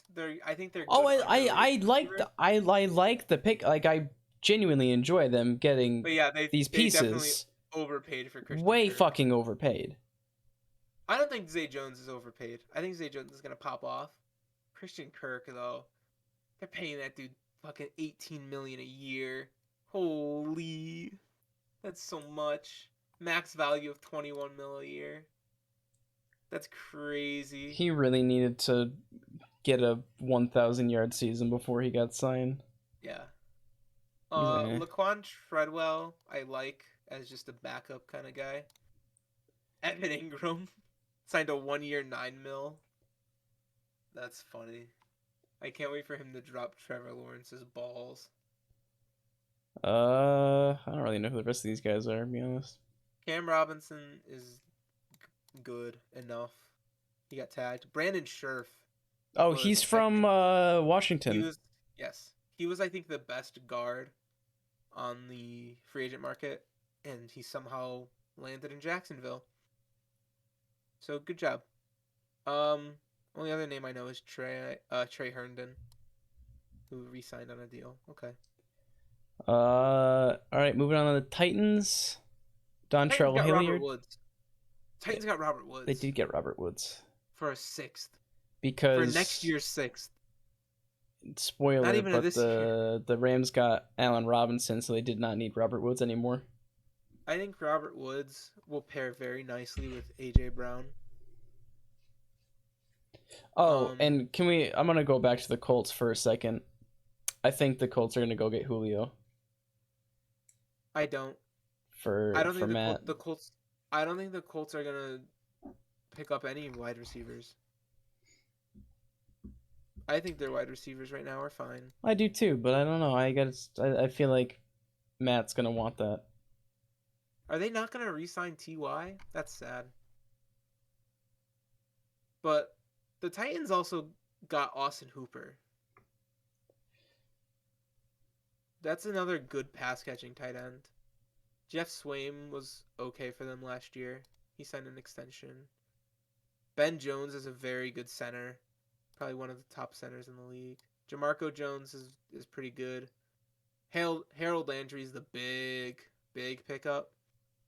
He had double-digit sacks last year, I think. Well-deserved extension. That's it for the Titans. Yeah. It's one of the AFC West. Now these are crazy. How is he not number one? Josh Johnson. He's like a practice squad player. He's been jumping around. No, he started for the Ravens one game last year. Yeah, he was also on the Jets last year. But he started a game for the Ravens last year. He also I'm pretty sure he started a game for the Jets also. That's really cool. Anyways. Am I thinking of the right guy? Yes, you are. Okay. No, you are thinking of the right guy. But he was also on the Jets. That's so cool. All right, Broncos traded for Russell Wilson. This is where Russ wanted to go. Russ has been having problems with Seattle, and he's been wanting out for a while. He finally got his wish. Pete Carroll really wanted him to stay. Yeah, they wanted. Did you see some of that interviews and reporting and stuff? No. Pete Carroll was like, "We will do anything for you to stay here in Seattle," and Russ was like, "It's just time to move on." And I was like, "Wow, that's kind of sad, but fair." But I think the package that the Broncos gave, it's a lot. I don't know if it's entirely worth it. I think it's I don't know. It's either going to be like, okay, this was good if they make it to like playoffs and past that. But I can very well see this flop for them. Broncos have to make playoffs this year. That's just non-debatable. You have to make playoffs this year to make it worth it. I don't care where you go, you have to make the playoffs. 2 firsts, 2 seconds, and a 5th. And honestly, with the Chiefs out of the way, I mean, you just got to go with the Chargers. And the Raiders. The Raiders are making moves. I think the Chargers are better than the Raiders. I think there's going to be 3 AFC West teams in the playoffs, and one of them will not be the Chiefs. But the Broncos, they gave up the picks, 5 picks. Drew Lock, who there's potential in him, he just hasn't shown it. I really think he just needed a new atmosphere. He just couldn't find a rhythm in Denver. He's also wearing number 2. He said in a press, I loved it how he said he was like, out of respect for this organization and Russ, I want to live my own legacy. I'm gonna wear number 2. I'm not wearing number 3. And I was like, I was like, thanks. That's actually pretty nice of you. That's cool. But also, I doubt Seattle said he could wear number 3. I doubt that was his decision. It might have been. You never know. But Denver also lost Noah Fant and Shelby Harris, 2 captains, 2 very, very good players. Noah Fant must be so upset. He loved being a Bronco. Yeah. He was a true leader on that team. Yeah, and I think, and when he was healthy, he was a fantastic tight end. Mm-hmm. But the Broncos wanted Russ, so Seattle he goes. Other big pickup, Randy Gregory signed a 5-year, $70 million deal with the Broncos. Moments after the Dallas Cowboys tweeted that they signed him to that same exact deal, which I think was really funny. Can we talk about that? It is. He signed with the Broncos right before he allegedly signed with the Cowboys, and the Cowboys were like, "We got him," and then the Broncos Twitter was like, "You sure?" I think it was really funny. I forgot how they said something back, and I was like, "Oh, that's awesome." It was really funny how everyone thought he was going to go back to the Cowboys, and everyone's like, "Oh, the Cowboys did so much for him, whatever." And then he just goes, he signs the same exact deal offered to him in Dallas in Denver. If I was a player, I'd want to go to Denver right now. Denver went from like to we're probably going to the playoffs this year. I would much rather be in Denver than in Dallas right now. Of course, guaranteed. Other big names on the Broncos: Alex Singleton, underrated inside linebacker. That's all I'll say. He was on the Eagles, but like he was good. So nice. Whatever. Chiefs. They signed Juju again, but like that's terrible. They signed, it's a $10.75 million contract, but it's only 3 guaranteed for 1 year. Yeah, I don't know. I don't think Juju's gonna be good as a number 1. They got Chad Henne. I think they're gonna they gotta draft a receiver, right? They have to. Surely they have. I don't think they have a first round pick this year. From why? I think they gave it to the Ravens for Orlando Brown last year. Or they might have one. They have I'm dumb. They have the Dolphins from this year. Yeah, they have pick 30. Oh, they do have their. Yes, they've picked 30. There's a lot of speed in this draft. I think they have to draft a receiver. But yeah, they re-signed Chad Henne, like that. Corey Coleman, don't know who the fuck that is. Oh, he was on the Giants. He's not that. He's a good returner, but he's not. Orlando, they franchise tag Orlando Brown. I like that. That was a good move. They signed Frank Clark to a new deal. I think they gave him too much money. Frank Clark? I don't think he's a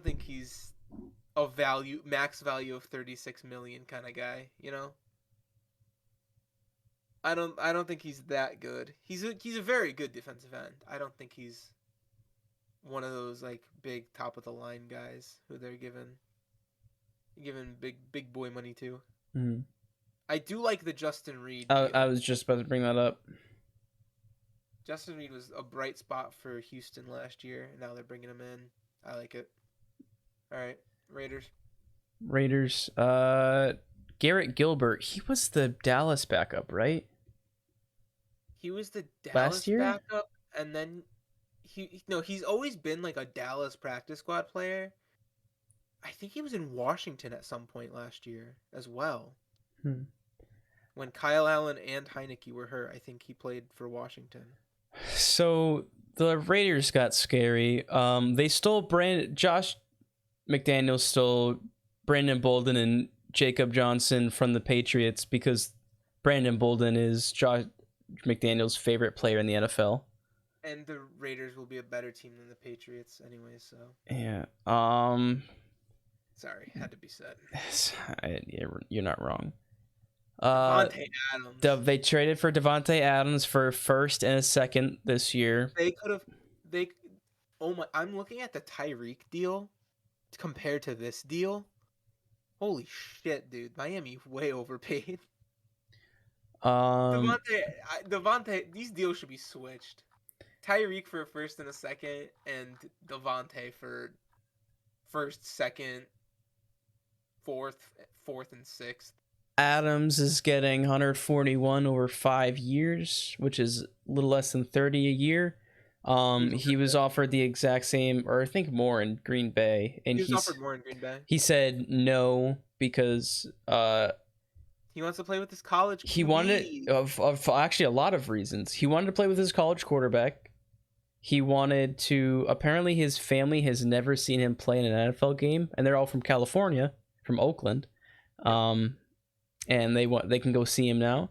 And since he's from Oakland, he's been an Oakland Raider fan his entire life. He has like a third grade picture of him in a Raiders jersey saying that I want to be an NFL star. So now he's gonna go play in Las Vegas. And he's happy. That's nice. Yeah. Good for him. I think it's a good change of pace for him.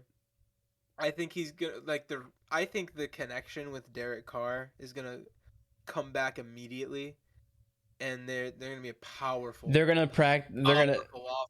They're gonna practice over the summer. Be like, oh, haven't thrown a football in a little bit, and then their second practice being like, okay, we're fucking on it. Yeah. First game of the season, they're gonna be nasty. Let's see. Dude, looking at their offensive depth chart is it's scary. Like, it's really scary.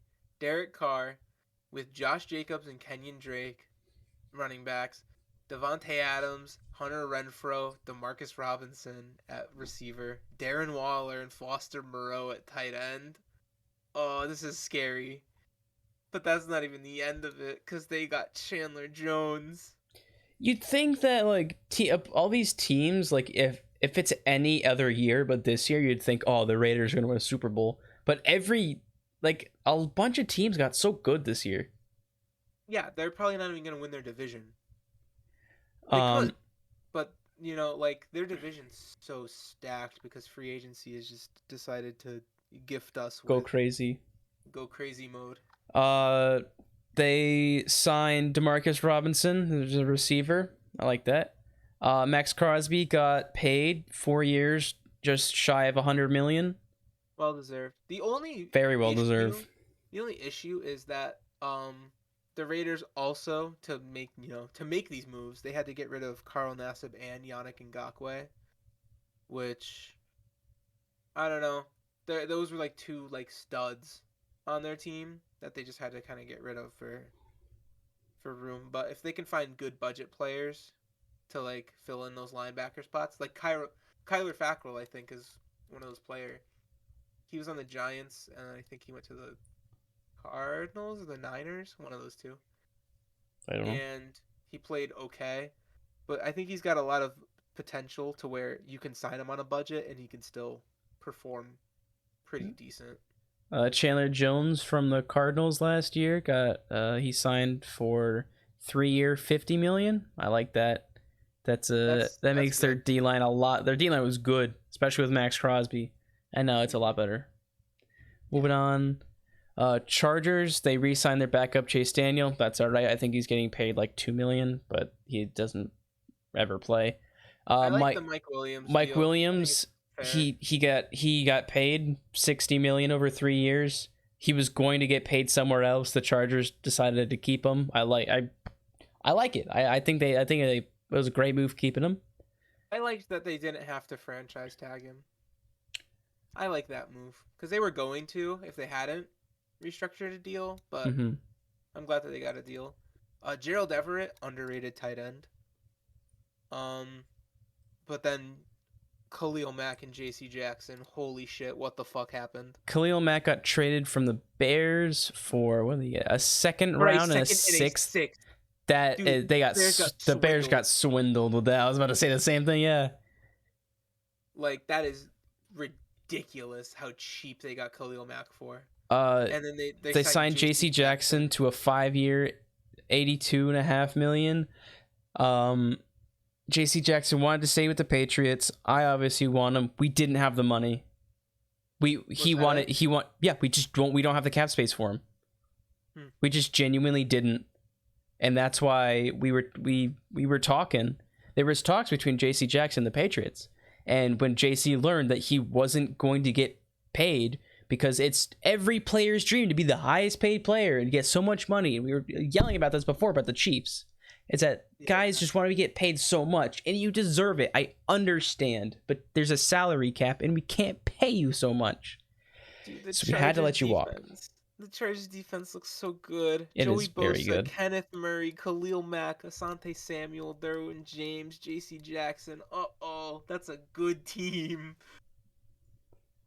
I think that the Chargers, they're gonna pick up a receiver in the draft this year, and that team is gonna fucking run. I think the Chargers are gonna win the division, especially with the Chiefs taking a hit, and I think Justin Herbert is gonna have close to an MVP season. Yeah, I think he can. Because Josh Allen was a candidate for MVP in his third season. Justin Herbert's going into his third season. If time flies, Justin Herbert's going into his third season. I feel like he just got drafted. I feel like Tyrod Taylor's lung just got stabbed. I was say that. I was just going to say, it feels like just yesterday, the doctor stabbed Tyrod Taylor in the lung. All right, let's go on. NFC short because everything happened in the AFC. Michael Gallup got re-signed. Cool. Daniel Schultz got franchise tagged. Dalton Schultz got tagged. Did I say Daniel? You said Daniel Schultz. The James Washington pickup is like a budget Amari replacement, but whatever. They re-signed DeMarcus Lawrence, signed Dante Fowler, re-signed Van Der Esch, re-signed Malik Hooker and Jaron Kearse are good. Those are like actually good pickups. But overall, underwhelming for their offense, at least. Yeah, underwhelming offseason. Giants signed Tyrod Taylor. It's his next destination. You guys have him for 2 years. Yeah, I like having a veteran behind Daniel Jones, especially a veteran who's like recently out of a starter job. Like Mike Glennon, much as I love the guy, he was always a backup if needed.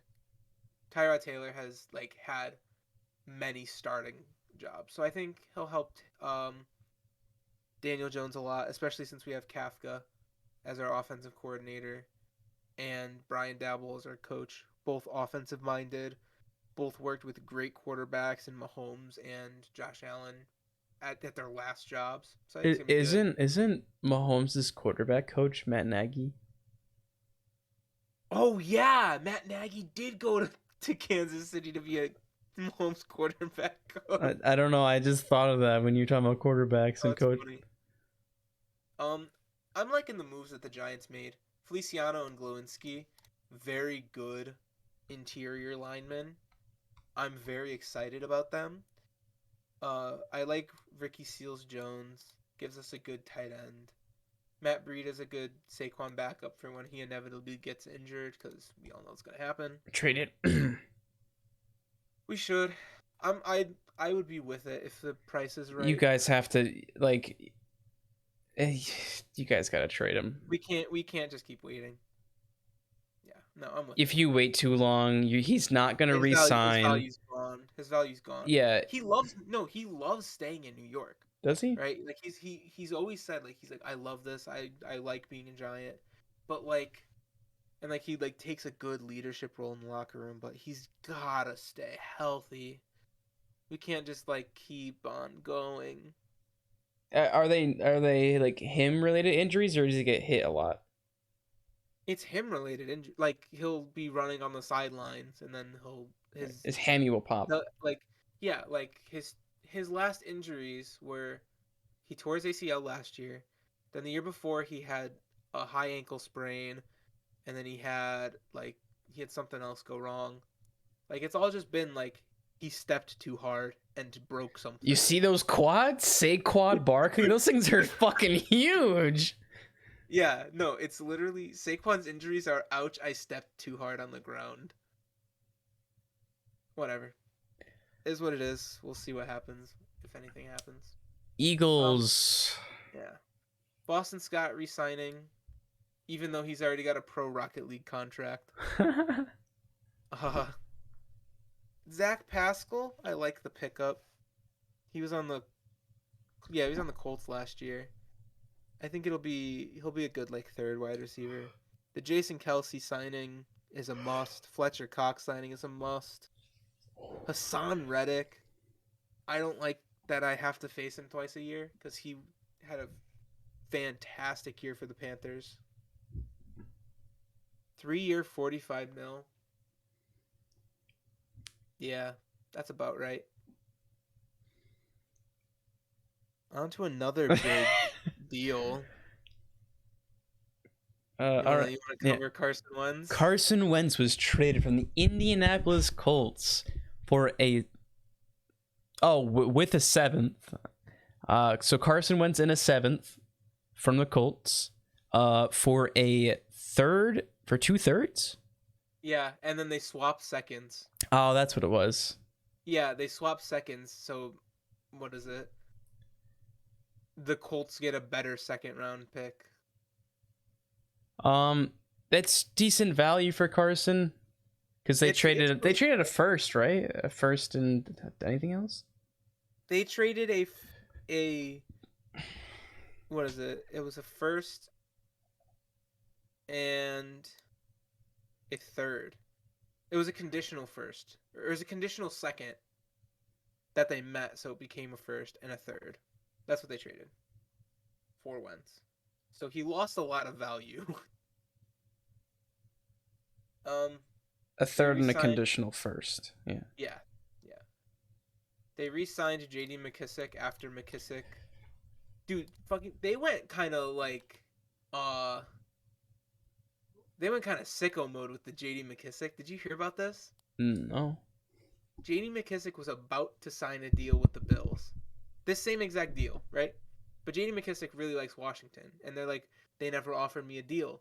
As soon as the news breaks that he's about to sign a deal with the Bills, Washington comes out of the fucking woodwork and just pens up a deal right then and there, and he signs that one instead of Buffalo's.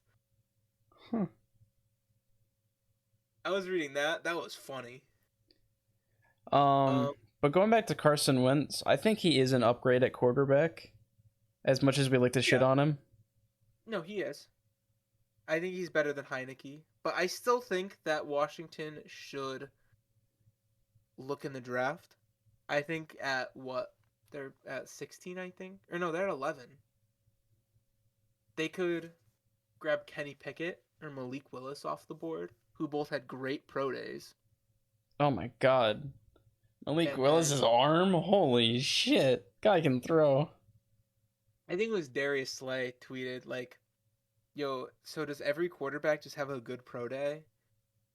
And then it was like, damn, they really don't show real football, like game scenarios in pro days when they really should. Mm. But I don't know. I don't think pro days and the combine are a great way to judge. It means nothing, in my opinion. It's just TV. Yeah, Judge. I mean, I guess you want to know how fast your guy can run, But that like, doesn't mean how fast they're running in game either. Exactly. Put that, put him under some make him sweat a little bit beforehand. Make him already out of breath. Put him in pads. Like, you're not getting much data from a 40-yard dash from a do you like short, fresh off of true one-on-ones with like your top corners? Yeah, exactly. But oh well. Washington hasn't made any other great moves. I think that they're gonna go a little downhill from where they were last year. Mm-hmm. I don't think they're a great team. All right, the NFC North. The Chicago Bears. Byron Pringle from the Chiefs. Because they didn't get Juju. Wait, you're telling me the Juju bidding war was between the Chiefs and the Bears? The Bears really wanted Juju. Dude, the Bears are such a bad organization. They don't have they're gonna suck this year.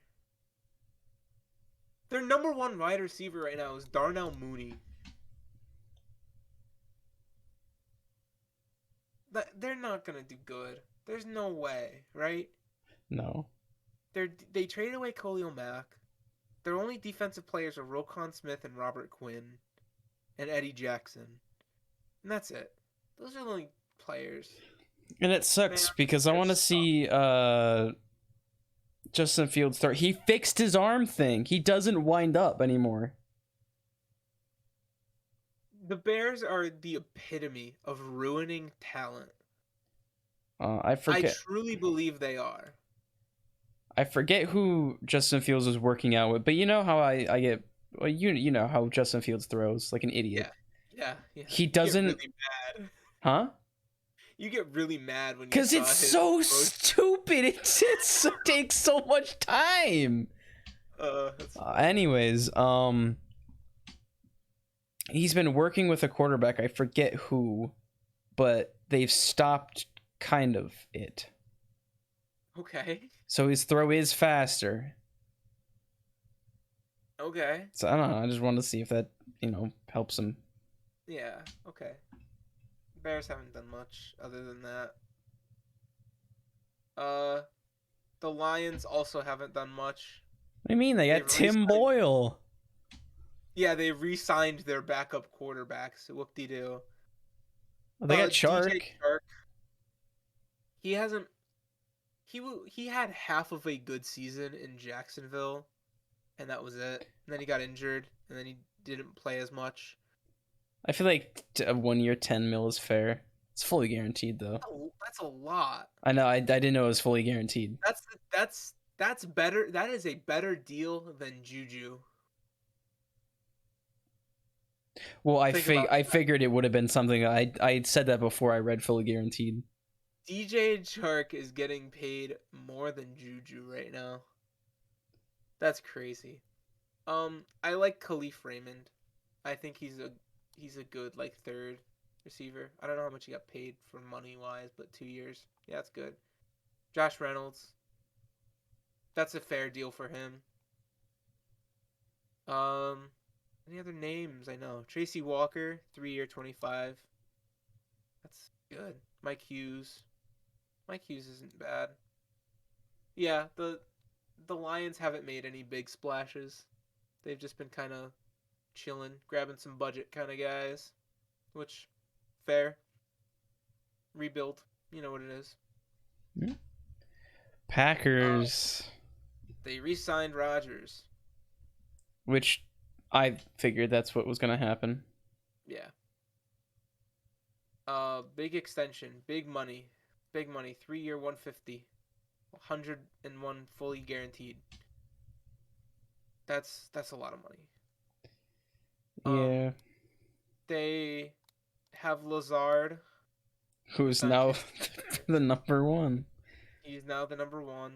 They re-signed Robert Tonyan, which is good. What other receivers do the Packers have? Let's take a look. Because they lost Equanimeous St. Brown as well. So they have Lazard and Randall Cobb and Malik Taylor. St. Brown, where did he go? He went to where was I just? Because I just he went to the Bears, I think. Yeah, he went to the Bears. Oh, he did. Yeah, it was above. But yeah, I think Rodgers is one of the only people who can make it work with having limited weapons. You know, because he kind of has in the past few years, where he's played like a great season with only like Devontae Adams and Aaron Jones. But I think Lazard can step up into a spot. I think they can draft a receiver and they can step into a spot. Randall Cobb is good. You know, he's not what he used to be, but he's still good. Yeah, I like when they picked him up. Yeah, I was a big fan of that deal. On the defensive side, they re-signed Devondre Campbell. They signed Preston Smith. They re-signed Rasul Douglas. Big deals on the defense. I think it's gonna stay very good, like it was last year. Yeah, their defense looks. Oh god, their defense is stacked. I always forget how just insane the Packers' defense is because they have Aaron Rodgers. Let's hope their special teams with Rich Bisaccia is any good. Oh yeah. Oh, Rich Bisaccia's not bad. So, we hope it's better. The Vikings.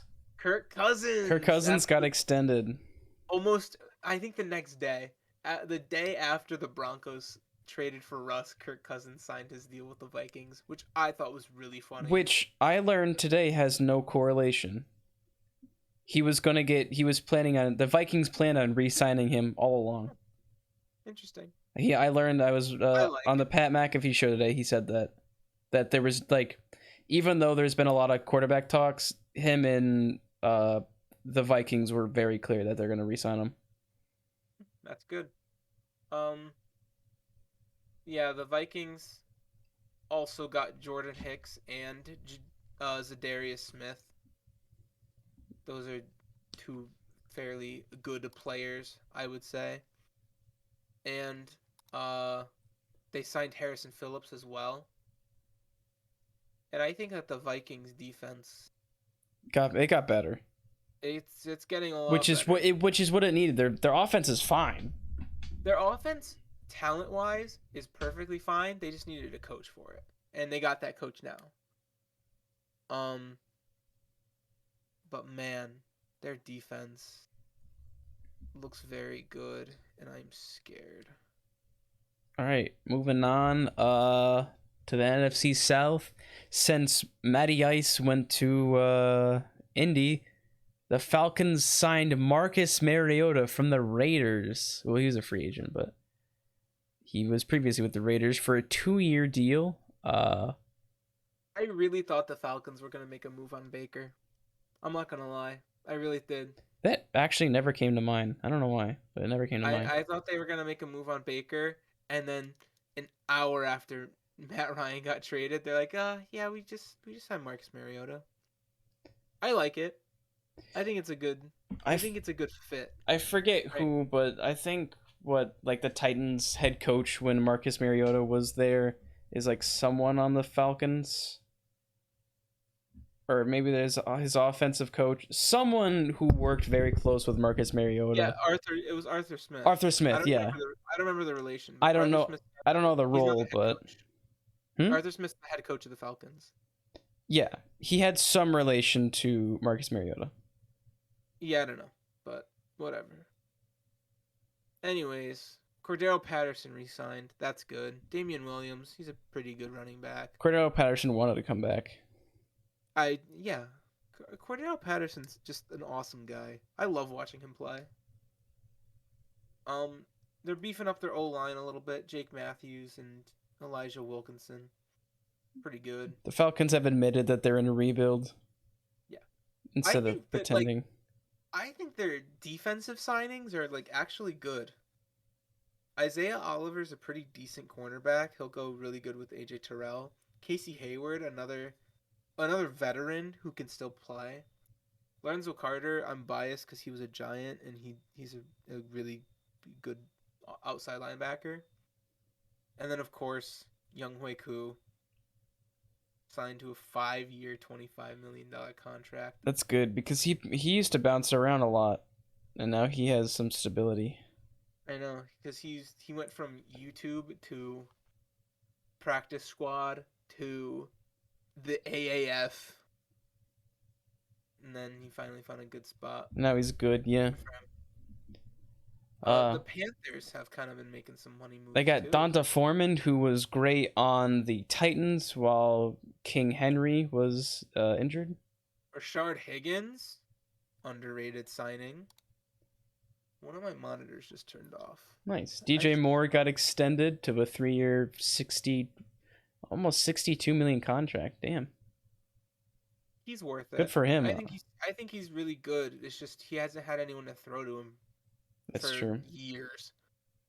I like Brandon Zylstra. I think it's a good backup third option that a lot of people overlook. They buffed up the interior O-line. I like Bradley Bozeman at center. Austin Corbett. If he's worth $3 million, $30 million, or 3-year $30 million, go for it. Corey Littleton is signing a 1 year. He's a little older, but still good. Who else? Xavier Woods, safety, signing 3-year, $15 million. But I like Johnny Hecker. Johnny Hecker, one of the best punters in the league for the past decade, it feels like. Got ditched by the Rams because the Rams needed to save cap. Yeah.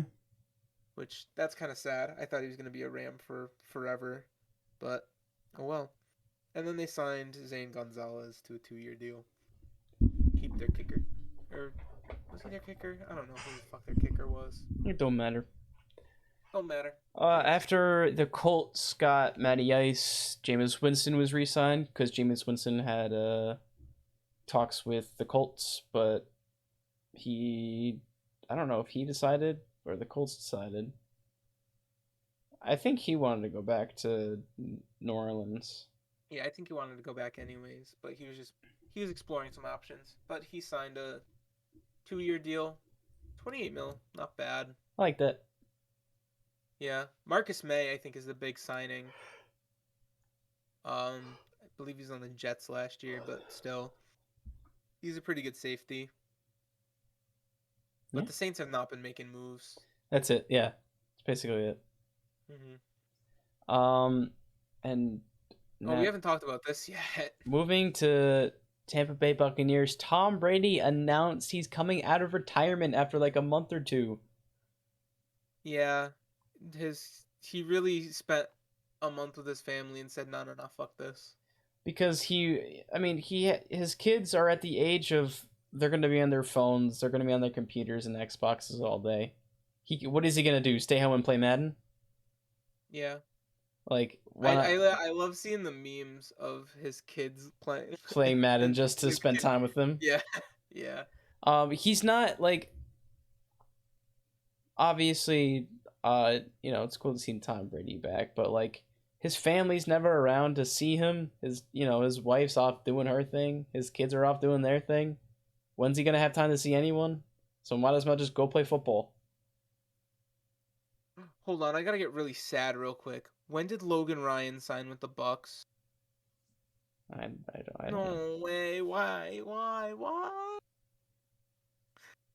Oh, that makes me so sad. Logan Ryan was good for us. This sucks. This truly is a terrible day. 5 days ago. Is it really? I saw that he got released because we needed cap space. Because I don't know what the fuck we're spending money on, but apparently the Giants have no cap space. Who are you paying?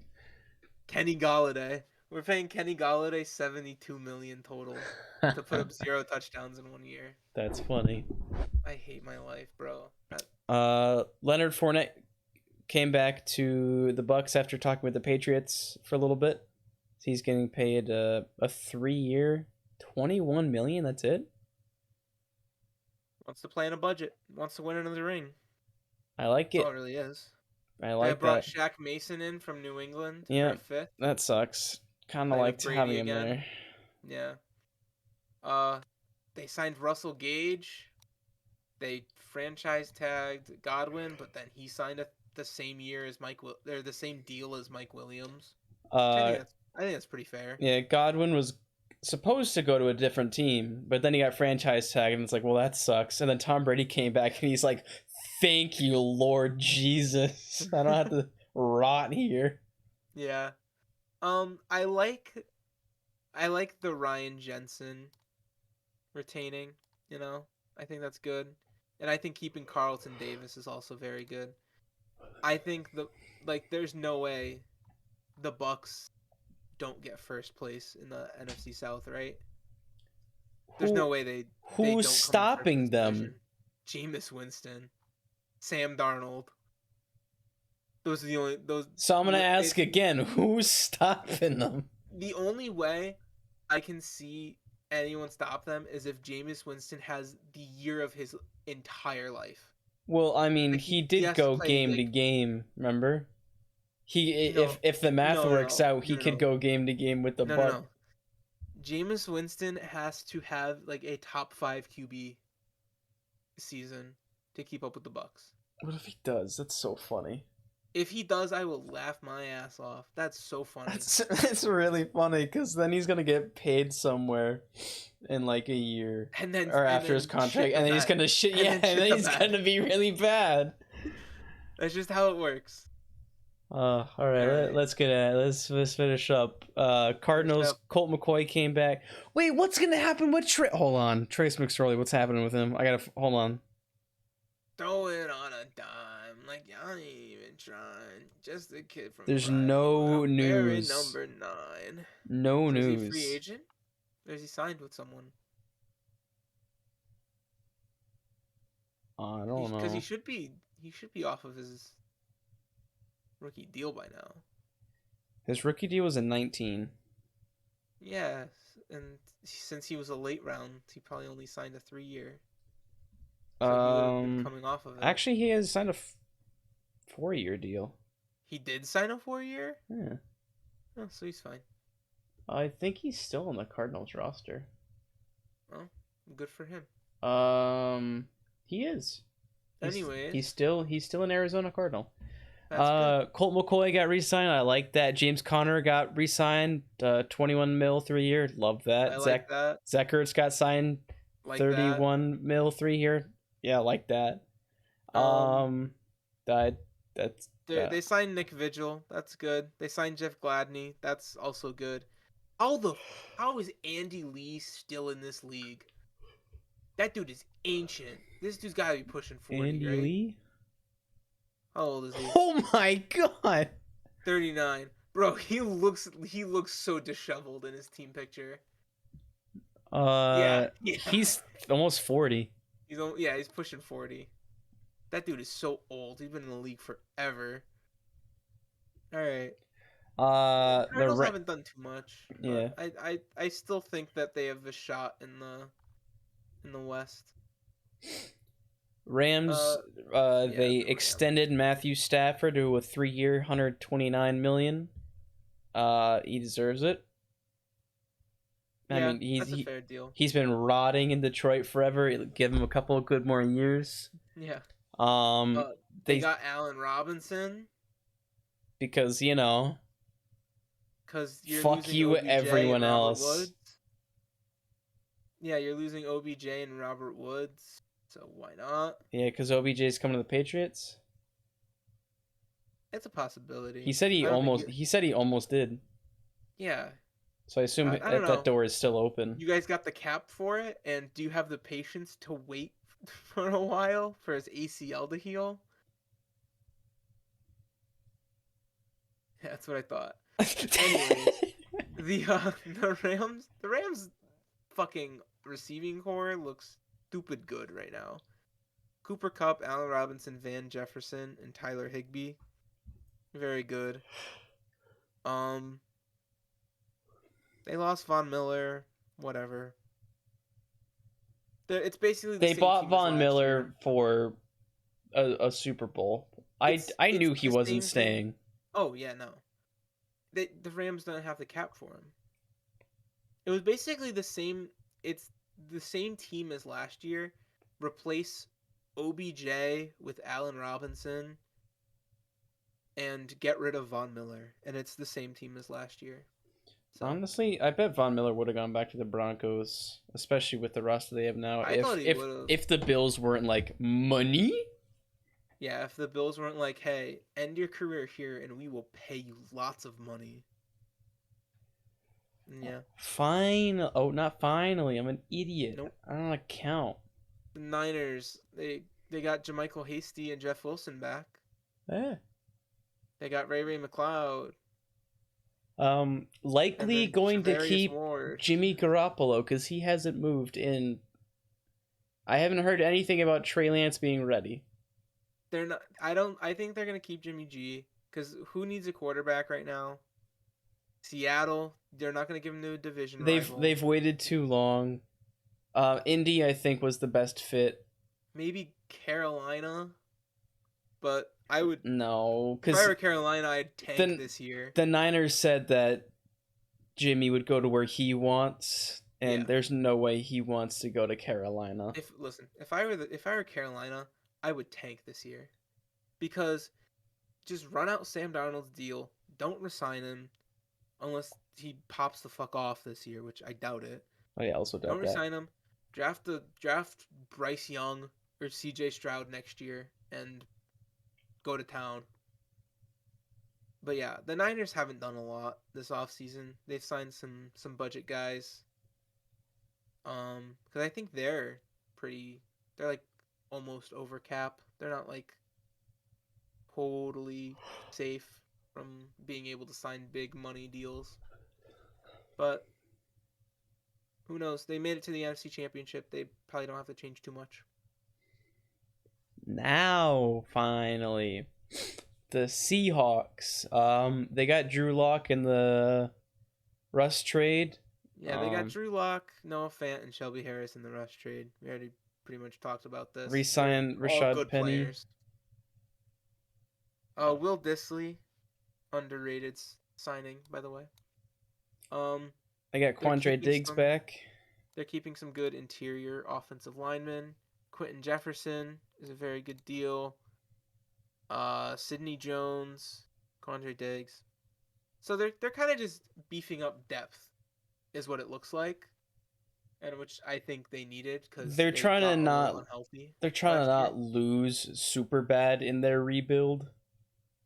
Yeah. Which I think it's very funny how Jamal Adams left to not be a part of a rebuild, and now he is kind of a big part of a new rebuild. Yeah. I think that the Seattle secondary is good if Jamal Adams were an actual safety and not just a glorified linebacker. Their front seven's not terrible. Their offensive line just kind of needs help everywhere. But now they have weapons for Drew Lock to throw to. So I'd like to see him play. If I were Seattle, maybe use your second rounder on a quarterback if they're still like. I would say if like Desmond Ridder is there, use a third. Or who are the other quarterbacks besides Kenny Pickett and Malik Willis? Not Carson Strong. The guy at UNC. Sam Howell. Who else is there? There was one more. I thought there were 6 like okay quarterbacks. I'm trying Pickett, to think. Malik, Howell, Carson Strong, Ridder. There's one more. Matt Corral. Corral, whatever. Where is he at Ole Miss? I would probably try Ole Miss, yeah. I would probably try to snag him in the second round, maybe, actually. Because I feel like it's a bit of a gamble, but it could definitely pay off. Yeah. In the long term, you know. yeah, that's All right, that's but it for that's the end of our Minga today. Thank you all for watching, listening, however you're doing it.